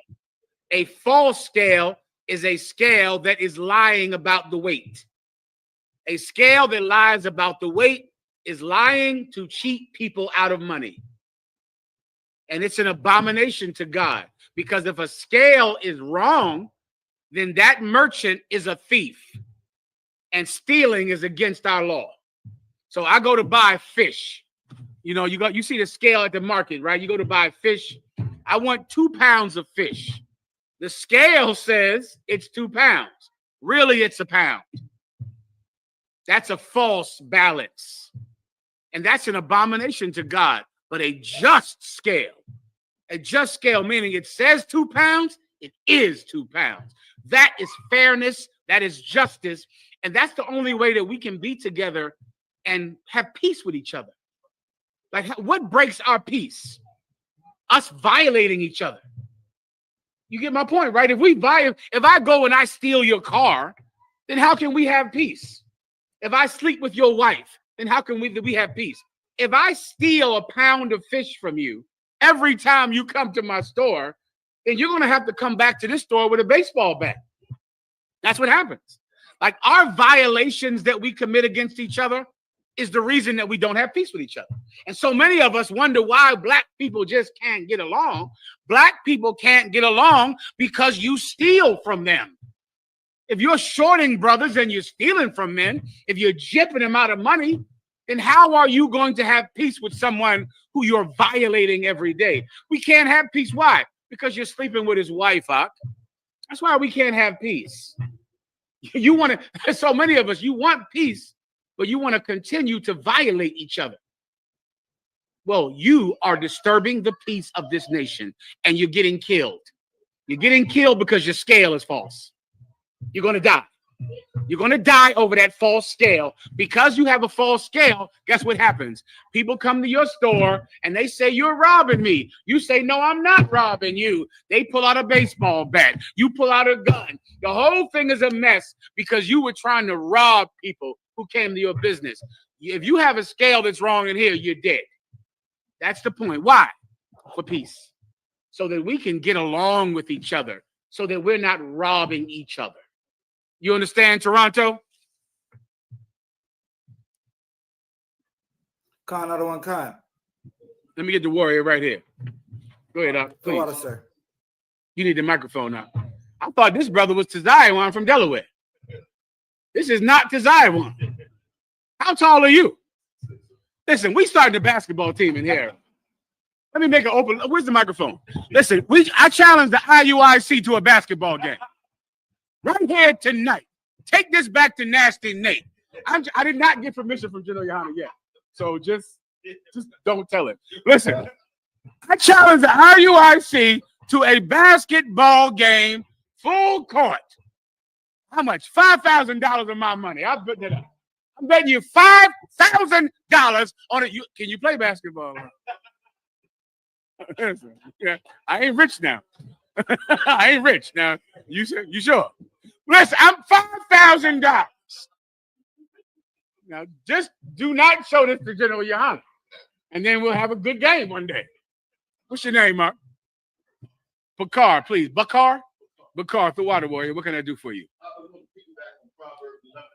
Go ahead. Is that only for business, or could that be attributed to like the court system as well? Everything. That's. I was trying to include everything. It's a moral. You know, if you say this is 2 pounds, it got to be 2 pounds. Huh? What else does the Bible say? Let your yea be yea and your nay be nay. If you say no, you really can't mean yes. Like if I say, well, I did not do it, then you didn't do it. If I say I will do something, then you must do it. Your yes has to be yes. Your no has to be no. 2 pounds has to be 2 pounds. So you're absolutely correct. In the court system, that matters. Now, of course, in the American court system, it's an unfair balance, an unjust balance. You think that this court system is fair. It's not. It's already rigged. 1 second. It's already rigged and set up to put blacks and Hispanics in jail. So it's unjust. You get my point? So you want to keep the moral of what it says it is. And in all things, that has to be true. You understand? Please, Captain, right here. Microphone now. Can I get the chaser, please, warrior, and some ice? I appreciate you. Go ahead. Mm-hmm. Mm-hmm. They use that statue made of line, Mm-hmm. she's holding Actual scale. That's correct. That's the Greek god whose name is Justice. That's Justice. Or Nike. Nike is the Greek god of justice. Oh, I'm sorry. Is that war? That's the god of, I forget. I don't know. One of them is the Greek god of victory, which is Nike.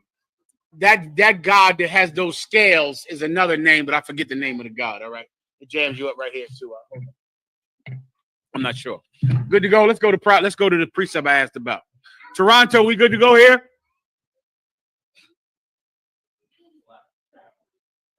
No problem. Concert. Let me. Okay. Any more questions, Toronto?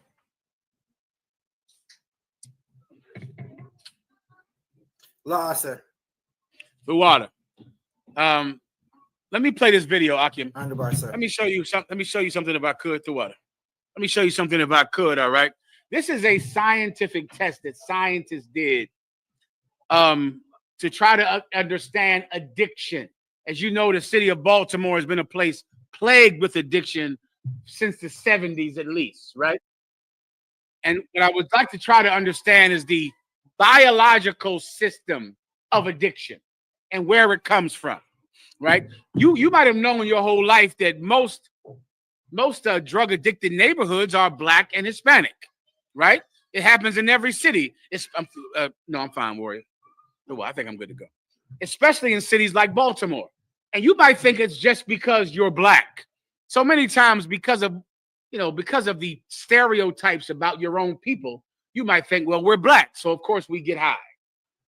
We're black, so of course we're on drugs. We're black, so of course we're alcoholics. That's not true, man. There's nothing in your blood that makes you more susceptible to drugs than anyone else. You go to these little white towns in the Midwest, Doc, they're doing more crack and methamphetamine than you could possibly imagine because they're suffering from a similar system. Black people don't get high because they're black. Black people get high because of trauma. Trauma. Scientists have proved it. I'm going to play the video right here for you. Everyone online will be able to see it. You brothers in the room, just listen. Are we ready to go, Baltimore?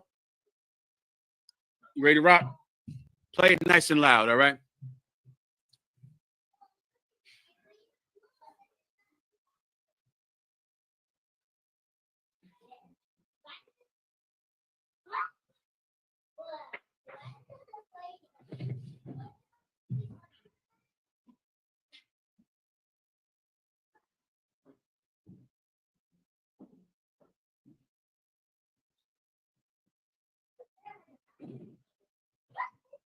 They will press a lever for cocaine until exhaustion. From the beginning? But if that cocaine is then taken away, that behavior will press a lever for cocaine until exhaustion or death. But if that cocaine is then just tell everyone, okay, this is the test that they did when they gave rats cocaine, meaning there was a little lever in the rat's cage, and if the rat pressed the lever, the rat would get cocaine.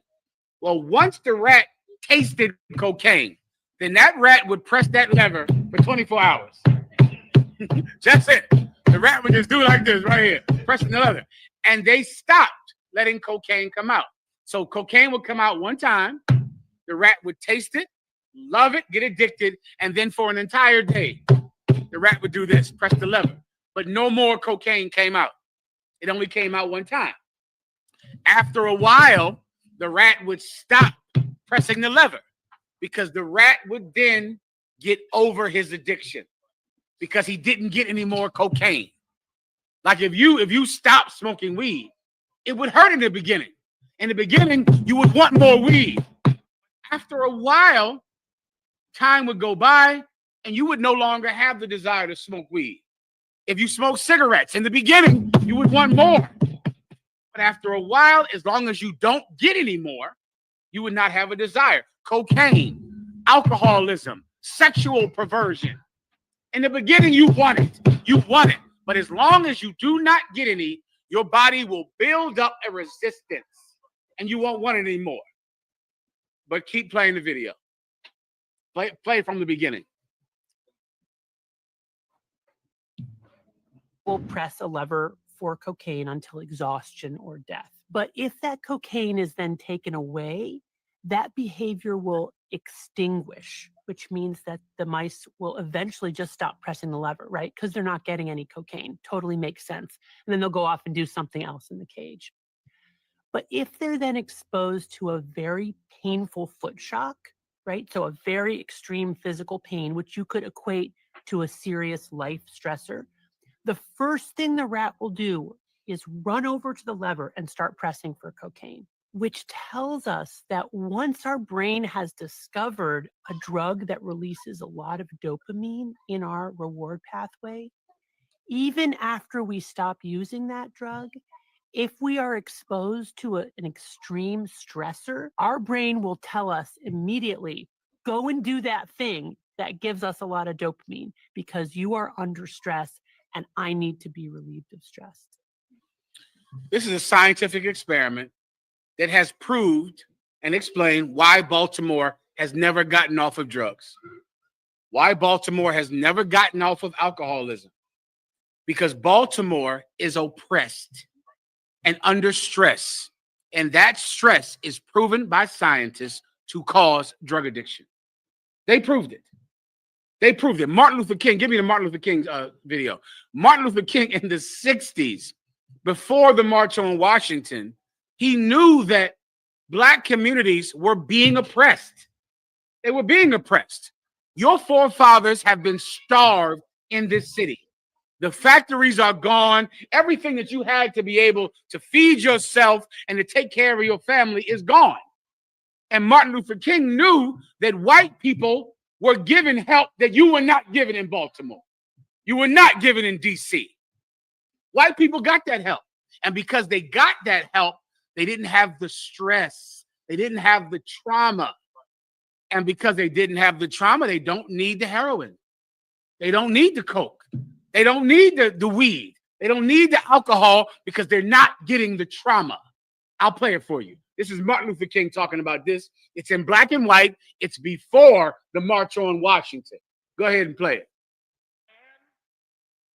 They built land-grant colleges with government money to teach them how to farm. Not only that, they provided county agents to further their expertise in farming. Not only that, they provided low interest rates in order that they could mechanize their farm.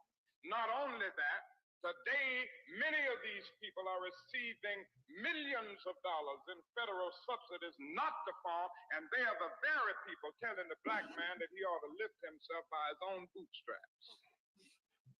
And this is what we are faced with. And this is a reality. Now, when we come to Washington in this campaign, we are coming to get our check. Stop. To get our check. That was the real purpose of the March on Washington. It was not to make you happy with white people. It was not to end racism and to make you get along with white people. It was supposed to be to get black communities the money that white communities were getting. They were getting land grants. They were getting all type the GI Bill. They were getting housing preferences that made white people be able to climb up from poverty and climb into the middle class because the government gave them money. And Martin Luther King said, march with me into Washington, D.C. to get our money, to get our check. It turned into us loving white people somehow. Somehow that turned into the ending of white people and black people loving each other. It was supposed to be about money. Well, here we are today. Cities like Baltimore, Baltimore being one of the primary cities. Most people only know about Baltimore because of The Wire. You understand that, don't you? You know that already, right? And here's the problem with the TV show The Wire. It is too true. That's the problem. I watched The Wire from living here with Commanding General Yohana. That TV show is so accurate, it's hard to watch because it is so absolutely true. I know whoever wrote it spent time here because it is so true and accurate. It's hard to even watch. Why, though? Why is it like this for so long in Baltimore? Why is drug addiction so prevalent? Why have every last one of you in this room, your lives been touched by addiction? Every last one of you, your lives touched by violence, every last one of you, because of the trauma of oppression. This city has been oppressed, and you have not received the help that white cities have received. You haven't received the help that nearby cities like Dundalk have received. Out there in Dundalk, they're getting things that you are not getting. They're getting help from the government in white parts of Maryland that you're not getting. And then, of course, the government says, why is there so much crime in Baltimore? Trauma. Trauma causes this crime because the minute that you're suffering and you're in pain and then you taste cocaine, you taste heroin, it ends all of your pain. And then if you were to stop and not get any more, you can get off of it. You can be reformed like we've done in the I.S.U.P.K. as long as you don't do it anymore. But then trauma comes and you want more cocaine. You want more weed. You want more alcoholism. Why is that important to you? You're causing your children that kind of trauma. You're doing that to them. If you're arguing with your husband day and night in front of your child, you're giving your child a good reason to get high. You're doing that. If you're fighting and arguing all the time in front of your kids, you are giving your child a good reason to need drugs. They're going to need drugs, your kids. You are giving that child that is already traumatized by not having money. by not having the grants and the government funds that white people get, by not having the resources because of racism that white people get. They already have trauma. And here you are getting drunk all goddamn day. And your child sitting somewhere in the room. Tell me, when you're arguing because you're drunk, does your child cry? There's a few types of children. There's a child when they're watching mommy argue with her boyfriend or mommy argue with daddy, some children will cry. Raise your hand if you know what I'm talking about. They'll say, stop, stop, they'll cry. Other children will not cry. They'll just watch. They'll just look at it. Another child might go hide under the bed or hide in the closet. That child is going to need drugs. They're going to need it. You are traumatizing your children. You're doing it. You're oppressing them now. You're doing it. And you know why you're doing it? Because you are so focused on your own pleasure, on ending your own pain, that you don't care that you caused this child pain. That means nothing to you. You're like an addicted rat. They said that rat will do this unto exhaustion and death. They'll keep doing it. That's you with alcohol. That's you with drug addiction. That's you with the pills and the filth that you put into your body because your parents were just like you. And because of that, you need it. And now you'll give it to your children. Give me this precept right fast. What did I ask for earlier? Give me Ecclesiasticus in the Apocrypha, 32. Not yet. 1 second. Skip down to, I'm not even sure. Hold up. Stand by. Stand by. We're going to go to Ecclesiasticus 31. Ecclesiasticus 31. This is an excellent chapter you should all read.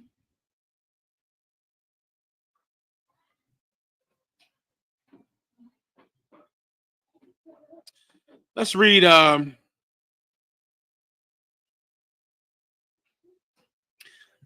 read 26 on down. Go ahead. Everyone read along. This is Ecclesiasticus in the Apocrypha, 31 and 26 to the end. Go. Ecclesiasticus 31 and 26. The furnace proveth the edge by dripping. The Bible says that the furnace proveth the edge. A furnace is the big hot thing that you stick a sword in to melt the metal so that it can begin to drip. It begins to melt, and then it melts out all of the weak metals. And then you hammer it so that the only thing left are the hard steel. So the furnace melts the metal so that the only thing that's left is hard steel. Keep going.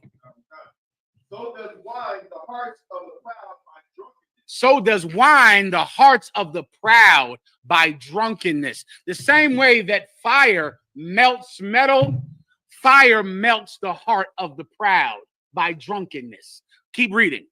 Verse 27. Wine is as good as life. Stop right there. Do I need to break this down? Who understands what that verse just said just now? Fire melts the hearts of the proud by drunkenness. Before the fire, what is your heart? I'm sorry. Before the fire, what is the sword? What is the metal before the fire? Okay, you got to understand. What's this called? Welding? What was this? Metallurgy. Right? You stick a piece of metal in the furnace, it melts the metal. Before it goes into the furnace, what is the metal? Sister, raise your hand. It's hard. It's hard and strong. But then it goes into the metal, and what happens to the furnace? Then it goes into the furnace, and what happens to the metal? Then it melts. It weakens it. It melts it. That's what drunkenness does to your heart. You would be strong if you weren't such a effing drunk. You'd be strong. But no, you get tried by that liquor. You get tried by that beer. You're put in that furnace, and instead of being strong, you melt. It melts your heart. So now you're not strong anymore. So now you don't know that you're traumatizing your children. You don't know that you're doing that. You don't know what you're doing. But you brothers and sisters that have grown up with adults like this, they didn't know what they were doing.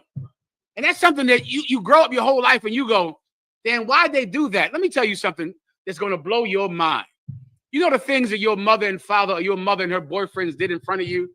And you think to yourself later, why would you do that to a child? Why did they do that? Let me give you the sad truth of it. They didn't think about it at all.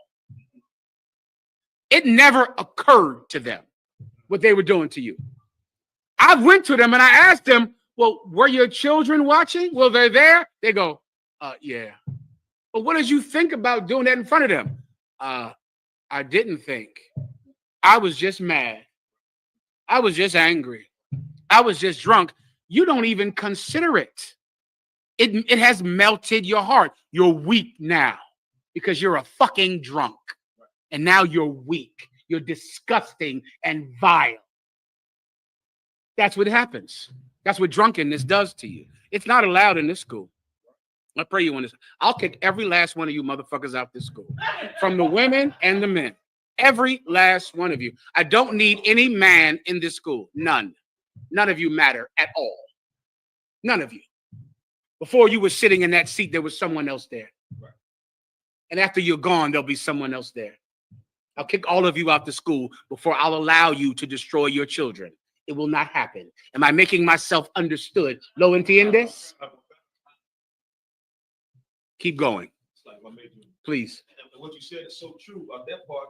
When you, as an adult, and you go back to your parents or whatever adult it was, and you remember when that the thing that was so traumatic in your life, and you bring it up to them, it's like, I don't even know. It's wild, isn't it? It's wild. It's like you want to have a heart to heart. You want to like, hey, mom, listen, when I was 10, they go, what? I don't even know what you're talking about. That meant nothing to me. I didn't even think about it. I don't even remember it. Meanwhile, your entire life was built on that day. And they don't even know about it. They're weak. They're weak. They're weak because of drunkenness. Continue. 1 second. You want to say something, Warrior? Please. For the sisters and brothers at the school that had partner for, Partner, yeah, I got you. That's how it works. That, you know, the husband, that's what he does, he argue. Or the sister, that's what they do, they argue. And how do you try to save the child from that time? Excellent question, and I'll answer it for you right now. Here's what you have to do. In this scenario, you're in the truth. So you're not a stinking drunk or a pill head or a drug addict, right? But you have a child with someone that is. That can happen sometimes, especially if it has happened before you were in the truth. And I'm assuming that's what the case is in this scenario, correct? But now the mother, she is a drug addict. You're not. She is alcoholic. You're not. And she, of course, does terrible things in front of the child. And so you're sitting there in the room, and now she's belittling you, arguing with you. You don't want to do this in front of the child. This is what you do. It's like a system. You say to her in front of the child, you say, we should not be doing this in front of the child. Then when the mother won't stop, then you have to show the child that the mother is wrong. And that is pivotal in not being traumatized. You know where a lot of the trauma comes from? Because it's from an authority figure, you don't know that they're wrong. So they're doing this in front of you, but they're your parents. So in your mind, it's like, this is not wrong. This is how adults behave. This is what I'm supposed to be doing. So you being the one who's a good person, you say, we shouldn't do this in front of this child. You shouldn't talk like this in front of this child. You should stop doing this. We should talk in private. You should not say this in front of the child. Now, you're not talking to the parent. You're letting the child hear what you say to the parent, but you refer to it like you're talking to the parent. And then she still doesn't listen. Then you turn to the child and you say, your mother is wrong right now. Your mother is drunk. Don't you ever drink. Don't you do this.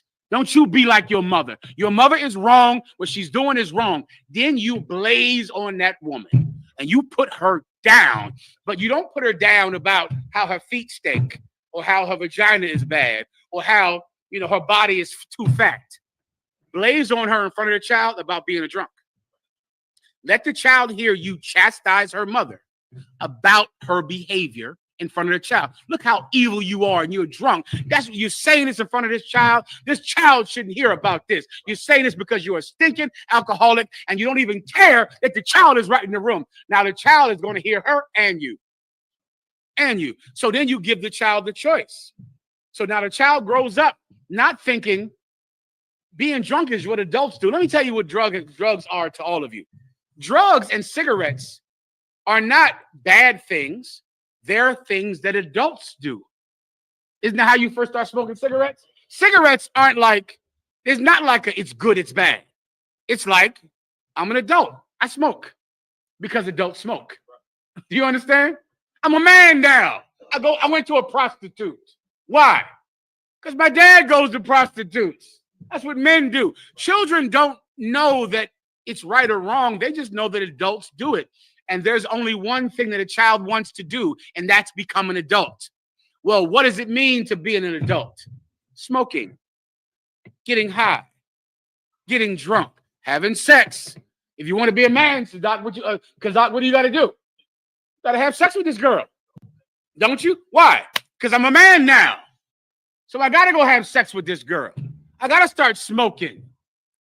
By you doing this, you teach the child that this is not what adults do. My mother is an alcoholic. She's a drunk. And then you'll have the child that the child then can make a choice. Do I want to be terrible or should I be like my father? Should I be like him who he was an adult too, but he didn't do that? You understand? Gracias. Let's keep going. Ecclesiastes 31:27. Why is as good as life to a man if it be drunk moderately? You know, in the U.P.K, we drink.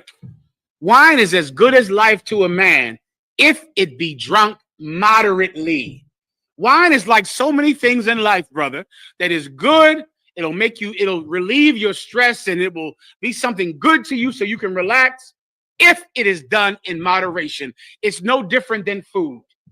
There's an amount of food that will sustain you and keep you healthy and strong and keep you fit and keep you being able to move on. Then there's an amount of food that puts you on 700-pound life. Have you seen this show?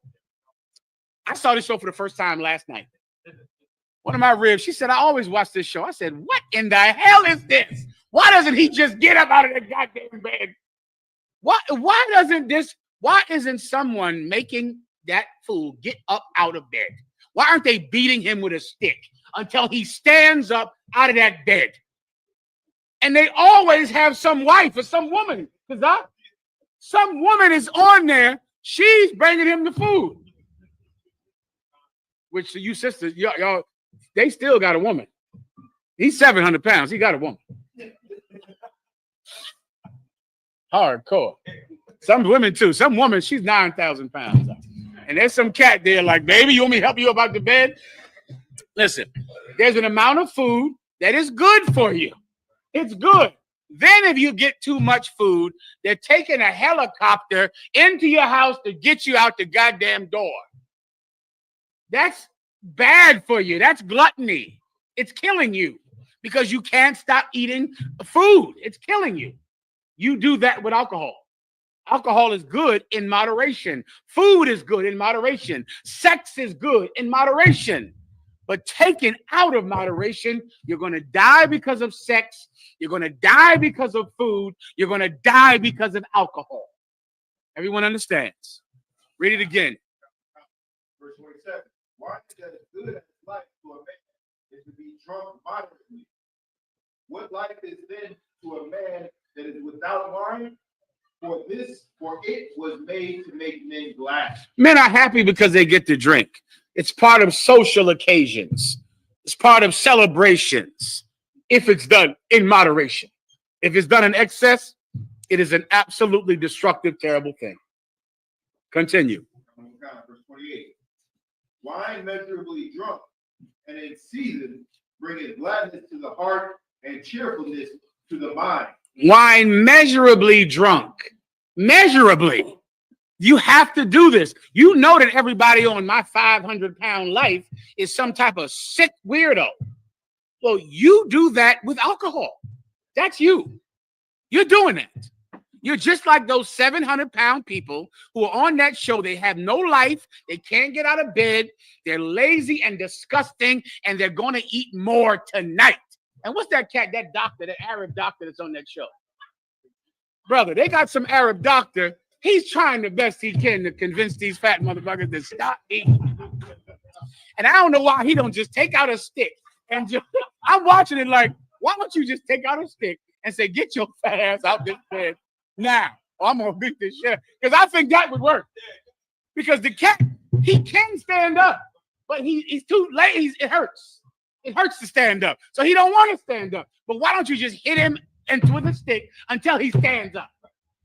I'm not a doctor. So I don't know how it works, but that would be my cure to the whole thing. I'd beat him until he get up and walk 3 steps. He walked 3 steps every day, and I would beat him with a stick until he walked 3 steps every day. I'm not a doctor. Okay, so I'm not telling you that's what you should do, but that's all I could think of. That would be my prescription. Now you're talking. Well, that is you with alcohol. You can't have a drink. You think you're able to have a drink? You're like that disgusting fat man on 500-pound life. You cannot have a drink. So what should you do? If you cannot drink in moderation, what should you do? Blow my mind. Don't drink at all, because you cannot drink in moderation. So you should not drink. You should stop, because you don't have the ability, the gene, the spirit to be able to do it with discipline. And the damage you cause is so terrible to you and your children. You should not drink. Continue. But what? Wine drunken with excess. But what? Wine drunken with excess. But wine drunken with excess. Go ahead. Maketh bitterness of the mind. Maketh what? Bitterness of the mind. Let me tell you something. You ever see these drunks? I know you've seen them, where they're so mean when they're drunk. Just mean. I mean, they drink. It's not like they drink and they, hey, we're having a good time. Everybody all right, all right. You up. No, that ain't you up. You're not a social drinker. No. You drink and you get depressed. Just like your dad. Just like him. Just like your mom. You get more sad. Like drinking is supposed to make you happy. You understand? Like, that's the point. The point is you're sad, you're miserable, you have a drink and you're like, you know what? Everything is going to be all right. I had a drink, I'm good to go now. No, not you. Not you. You're a mean drunk. When you drink, you just get more mean to people, mean to the children, mean to your wife, mean to your husband. You get more angry. You want to fight, don't you? Because you've been drinking. You've been drinking, so now you want to fight. Now you want your children to cry because you've been drinking. You're a filthy, disgusting drunk, and I'm going to find out about you and kick you out this school. You're going to embarrass the Christians, not us. I'm going to know that you're in a church now. I'm going to say, what happened to that sister that used to be such a drunk that made her daughters cry? She joined a church. Good. She can drive them crazy. She can embarrass them. She's not in here anymore. That's what's going to happen. You're a mean drunk. If you get more depressed when you drink, then you're drinking for what reason, y'all? Blow my mind. The Bible says drinking makes you happy, right? You at a wedding, you had a party, you have some drinks. Everybody's happy. Kwam Yashala, we're good. But when you drink, you fight someone, you argue, you cry, you're miserable, you fight your husband, you fight your man. Then why do you drink? It's not to make you happy. Why do you drink? Who wants to answer my question? Sisters? Anyone? Why would someone drink if they get more mean and miserable when they drink? Sister? Say again? I don't know what that means. That's a Baltimore slang? Butt wiped?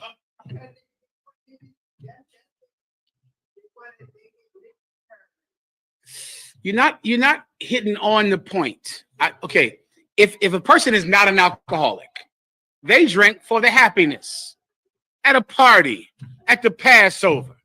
They drink, they laugh, they talk to their friends, they go home. It was a nice night. We had a couple of drinks at the bar. This person drinks and they're mean. They beat their wife. They're cruel to their children. They sit and cry and pull a gun, put a gun to their head. They're miserable. Why does that person drink then? Sister in the back, say it nice and loud. These are the precepts we just went over. It talked about how wine makes you happy. We just read that, right? In moderation, it makes you happy. But then it talks about someone who is miserable when they drink. They're sad. They're suicidal. I can't hear you. I'm sorry, sis. Okay, you walking down the road, but you're not hitting me straight on, young brother with the hair out. They cry. They're miserable. They want to commit suicide when they drink. They fight. Young brother sitting right next to you. You bringing me home too. Everybody's bringing me home. Come on. Absolutely, you're right. but let me tie all of your answers together. One last one. You're on to it too, but let me tie it for you, Captain. You're right there. Everyone is correct. I'm just going to say it in a way that ties it together. But you're all right. The same way that a non-alcoholic drinks for happiness, an alcoholic drinks for misery. They want the sadness. They want the misery. Sisters, I know you know this. You ever watch a movie because you know it's going to make you cry? You understand? Right? Before you watch it, you get a box of tissues. You sit it right there with some popcorn. You're like, all right, let's get ready to cry. Here it is. What we watching today? What's that movie with the witches? Wicked. We're going to watch Wicked. The bitch going to sing and we're going to cry. Or The Color Purple. What's a sad movie that women like to watch and cry to, sisters? Imitation. Ooh, you old school. She said Imitation of Life. Dang. Give her a hand. I have not even heard that name. Sisters, go watch Imitation of Life if you're young, because that's a crying movie. What about Mahogany? You don't go there. You go there. I go there too. Mahogany. There are movies that it gives you a sense of pleasure because it makes you sad, right? To go to all of your questions over there, they want this sadness. It makes them feel better about their trauma because they've been traumatized as a child. They saw so much pain, and they're in pleasure when they can wallow in it. They can just get in their pain and just bathe themselves in misery and commit suicide and cry and talk about life and you don't love me and get angry at the kids and hate everybody. They wallow in misery. That makes them feel better. Do you understand? Because while they wallow in misery, they can hurt you. And hurting you makes them feel good. It makes them feel better. I know you understand this because you're living this, right? This is your life. Continue, please, warrior. That's why they say hurt people hurt people. Now you know why hurt people, because it feels good. Because it absolutely feels good to hurt someone when you've been hurt. Well, the alcohol gives them the power, the freedom to hurt somebody. And it feels pleasurable. You understand? Keep going. Let me know when to end the class, Kazar. Go ahead. Verse 29. But wine drunken with excess, making bitterness of the mind with brawling and quarreling. You understand that. Let me tell you something that's not allowed in this school. You're not allowed to argue and fight in front of your children. You're not allowed to do that in here. You're traumatizing your children. Let me further help you. Let me give you all the help you need. Children in this room and children listening, if your mother and father argue in front of you, call me on the phone. You take my phone number and you put it on your refrigerator. You take one of my cards or you get my phone number and you put it on your refrigerator. If your mother and father are in the truth and they are arguing and fighting in front of you and you are so hurt by it, your mother and father don't know they're hurting you. One of them is probably drunk. You call me on the phone and I am going to Teach your mother and father how to be better parents. You have to tell on your parents if you want your children to be better. If you want your life to be better, tell on your parents. Tell on. Don't keep everything in this house in this house. That's what a child molester says. That's a child molester's motto. Keep what? Why? Why can't I tell everyone what happens in the house? I can't tell everyone we had dinner. I can't tell everyone you took me to Great Adventure. I can't tell everyone that we watched TV and you taught me the Bible. Why can't I tell everyone what happens in the, oh, I know. Because you don't want child services to know that you're abusing these children. Oh, that's why. Because you'll go to jail if the white man finds out what you're doing to these kids. Listen carefully to me, children. If you're a child in the Israelite school of I.S.U.P.K. and you're sitting in a house and your parents, Shalom Warrior, and your parents are doing things that you know Commanding General Yohana does not want them to do, call me. You call me or call your camp leader. Your camp leader can call me or call the general over your school or just call me directly. And I am going to teach you, I'm going to teach your parents. I'm going to raise your parents. So your parents were raised by your grandparents. Your grandparents were drunks and alcoholics and brawlers and fighters and whores and pimps. I'm going to raise your mother better than her mother did.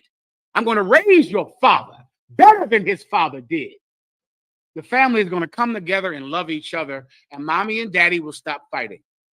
But you got to tell on them.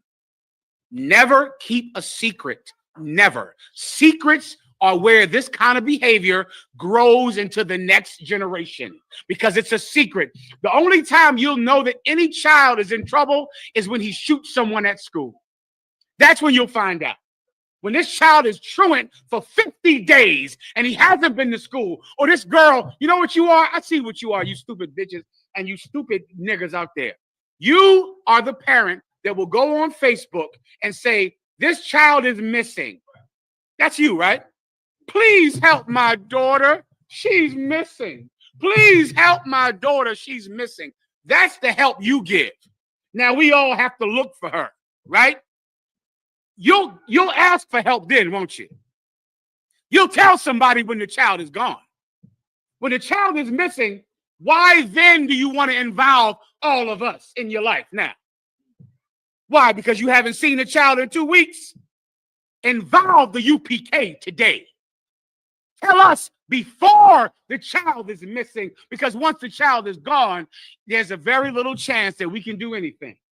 But if you would tell us about it when the child is sitting in the room crying every day because your boyfriend touched her, why do you think these girls are leaving this house? So many of you, I watched the video and I go, so you want me to go find this girl to send her back to your house so you can touch her again? So you can molest her more? So you can get drunk? You know what? Maybe it's better she's gone.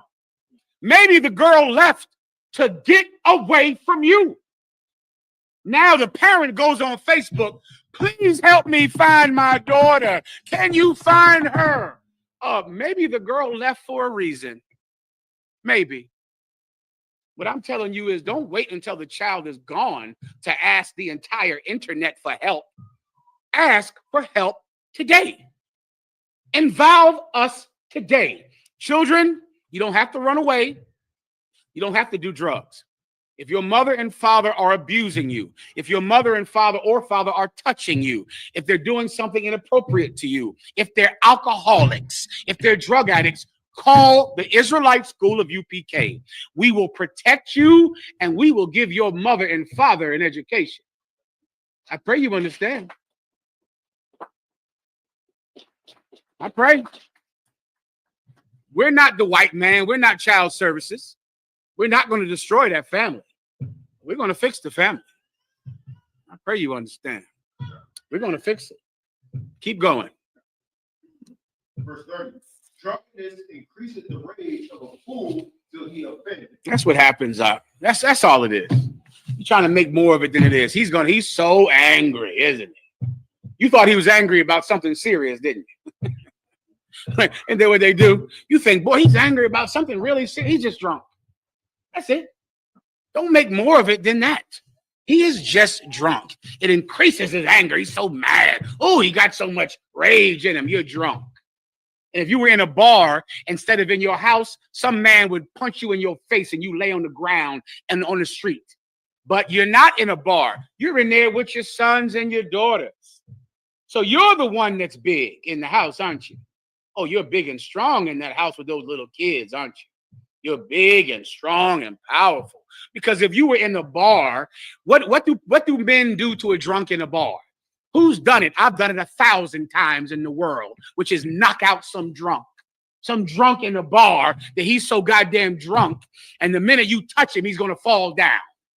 That's what happens to your drunk stepfather or your drunk father if he was around grown men. He'd be in the bar, get off of me. Leave me alone. And somebody would walk over to him and knock him out, and he'd be laying in the ground with his pants down. But he's home. So you know what he is? Big bad dad in the house. He can be mean to the children, can't he? Oh, he's big and bad. You can't knock him out, so he can be strong. But if he was in a bar, you'd be coming to get him, and his pants would be around his ankles. Continue. Shalom, warrior. Be safe. Go ahead. It diminishes strength and makes wounds. It diminishes your strength and makes wounds. You're going to get hurt because you're a drunk. Continue. Verse 31. Rebuke not thy neighbor at the wine, and despise not his mirth. Listen, don't rebuke thy neighbor at the wine and despise him not at his mirth. Meaning what? Don't rebuke him because you're drunk, and don't hate him because he's happy. Drunk people do that. They look at you, and because you're not miserable, what are you laughing at? What is bring y'all all come down here? Come, I want to tell all of y'all something. Come here. I'm doing this to you, and I'm doing that to you. And everybody, all the kids terrified. They scared to death. They're in the house, and you're really angry at the kids because they're not crying, because they're not scared. And you need them to be afraid. You need them to be frightened. You just call the school about him. That's all. You call the school. If your mom can be the same way, a lot of your mothers, they're drunk, and they beat you with extension cords. Everybody knows this because you've been through this. Your mom was just a drunk. She just got drunk, and she's mad at the latest man who has broken her heart. She's beating you with an extension cord. If your mother pulls out an extension cord to beat you, you call the I.S.U.P.K. You're not allowed to beat children in here with extension cords and to abuse them. This is not some slave plantation. You're not beating a child to satisfy your own sense of pleasure from abusing someone because you were abused. Not in this school. Now, you want to do that in the I.U.I.C. or the Christian church, you can beat them all you want, but not in here. In here, you have to leave. In here, you have to go. Continue. Give him no despiteful word, and press not upon him with urging him to drink. Press not upon him with doing what? And press not upon him with urging him to drink. Because that's what the drunk does. The drunk, come on, you drink. Well, what you get some more. Come on, drink. They want you to get more drunk because they're such a drunk. You say, "Nah, I had enough." Oh, come on, man. We came here to have fun. We came here to have a party. Now you are a disgusting, pissy drunk. I'll never be like you. I'll never, ever mimic your behavior. Continue. Let me give you another precept. Stand by.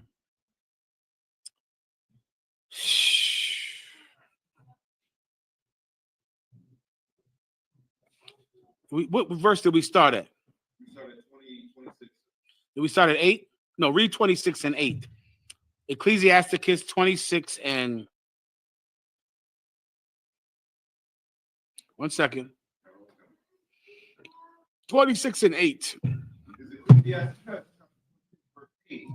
A drunken woman. A what? A drunken woman. A what? A drunken woman. Because it's not only men that do this. Sometimes you got an alcoholic woman. And let me tell you, in my experience serving Commanding General Yohana, having a mother that is alcoholic can be so much more damaging because of what a woman provides to a child. A woman is what you need to nurture you. You know, you need a woman when you're so small and you're so little. You need to eat because of her breasts. You need her hugs. You need her attention. When a woman is an alcoholic, it can do such a damage because you never get nurtured. You never get the hugs that a child should receive. You never get to be embraced like a child needs to be embraced, because your first interaction with the first caregiver was with a woman who was a stinking drunk. So now you never got affection. Your mother was always in the streets, wasn't she? Always in the streets, always out. Well, that child needed a mother's embrace, a mother's care, and a mother's kisses at a young, impressionable age, which is what so much of this is about.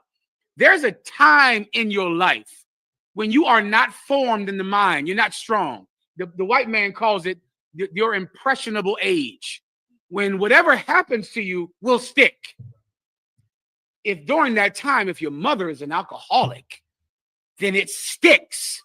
It's how you form yourself. Because I was exposed to alcoholism and drugs at a young, impressionable age. Well, a woman has a child at its most impressionable. Keep going. A drunken woman. A what? A gatter abroad is another party girl. You know, talking and gadding abroad. You know, some of your mothers, she was just a party girl. She was always out, always in the car, always chasing penis or vagina. Some of your mothers were bull daggers simply because, you know, they tried all the penis. Why not try some vagina?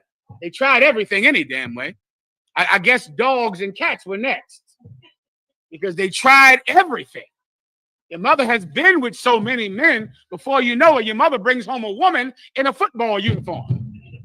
This you knew, this mama's friend. Was that what they call her? This mama's friend. Huh? Some old fat woman with a football uniform on. And now you go, well, you done met 5, 10 different men. Now you're meeting Auntie George.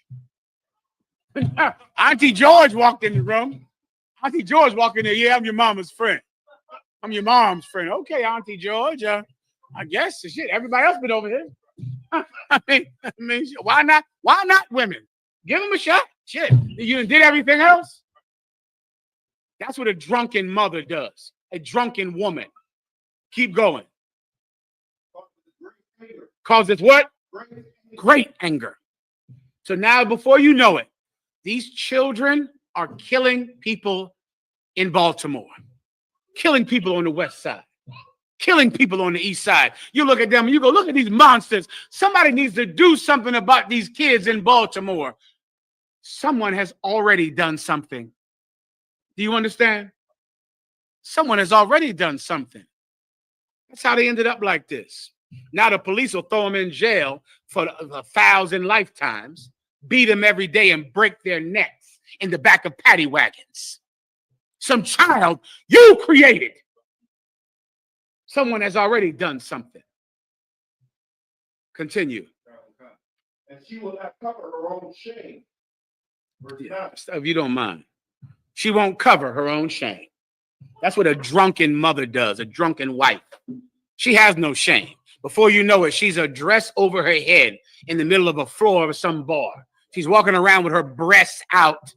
Everybody sees her naked body, and then you have to go, that's my mom. That's my wife right there. That's where I come from.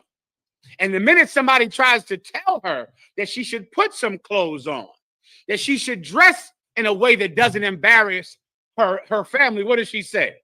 You can't tell me nothing. Don't try to tell me to do, oh, nobody can tell you anything. I hear you. I hear you. Nobody can tell you something. Well, someone will tell your children to lock up, that it's chow time.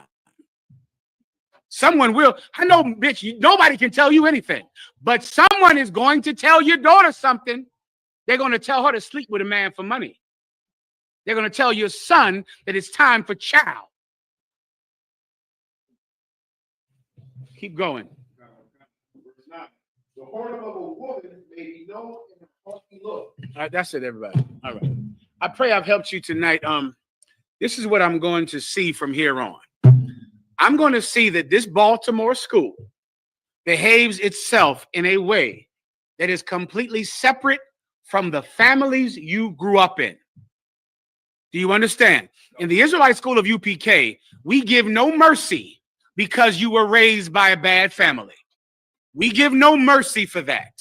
I know you had a bad mom and a bad father. So have we all. We give no mercy for you continuing in the alcoholism of your parents, in the type of lifestyle that raises bad children. We will not allow for that in here. We will have no mercy on you because we give ourselves no mercy from coming from the same neighborhoods you come from.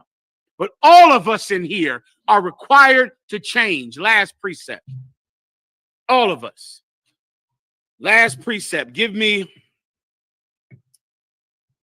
Hebrews 4:7. One stand by 1 second. Hebrews 4:7. Go. This Hebrews chapter 4, verse 7. Again, he limited a certain day, saying in David today, after so long a time, as it is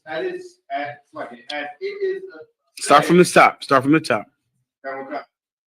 Hebrews 4:7.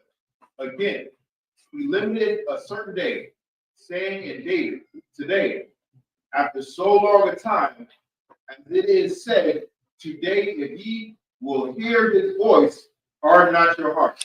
The Lord said this, brothers and sisters, as he said, David prophesied this. Today, if you hear his voice and harden not your hearts. Jesus Christ saw children playing, and the children wanted to come be with Jesus Christ. And the disciples were trying to stop the children from coming close to their Lord. And Jesus Christ said, suffer the children to come unto me. Let them come down here. And I say unto you, unless you be converted as these little children, you cannot enter the kingdom of heaven. Do you know what stops you from changing? Your hearts are hard. You know what it means to have a hard heart? You're convinced that you're going to be this way. Your heart is hard.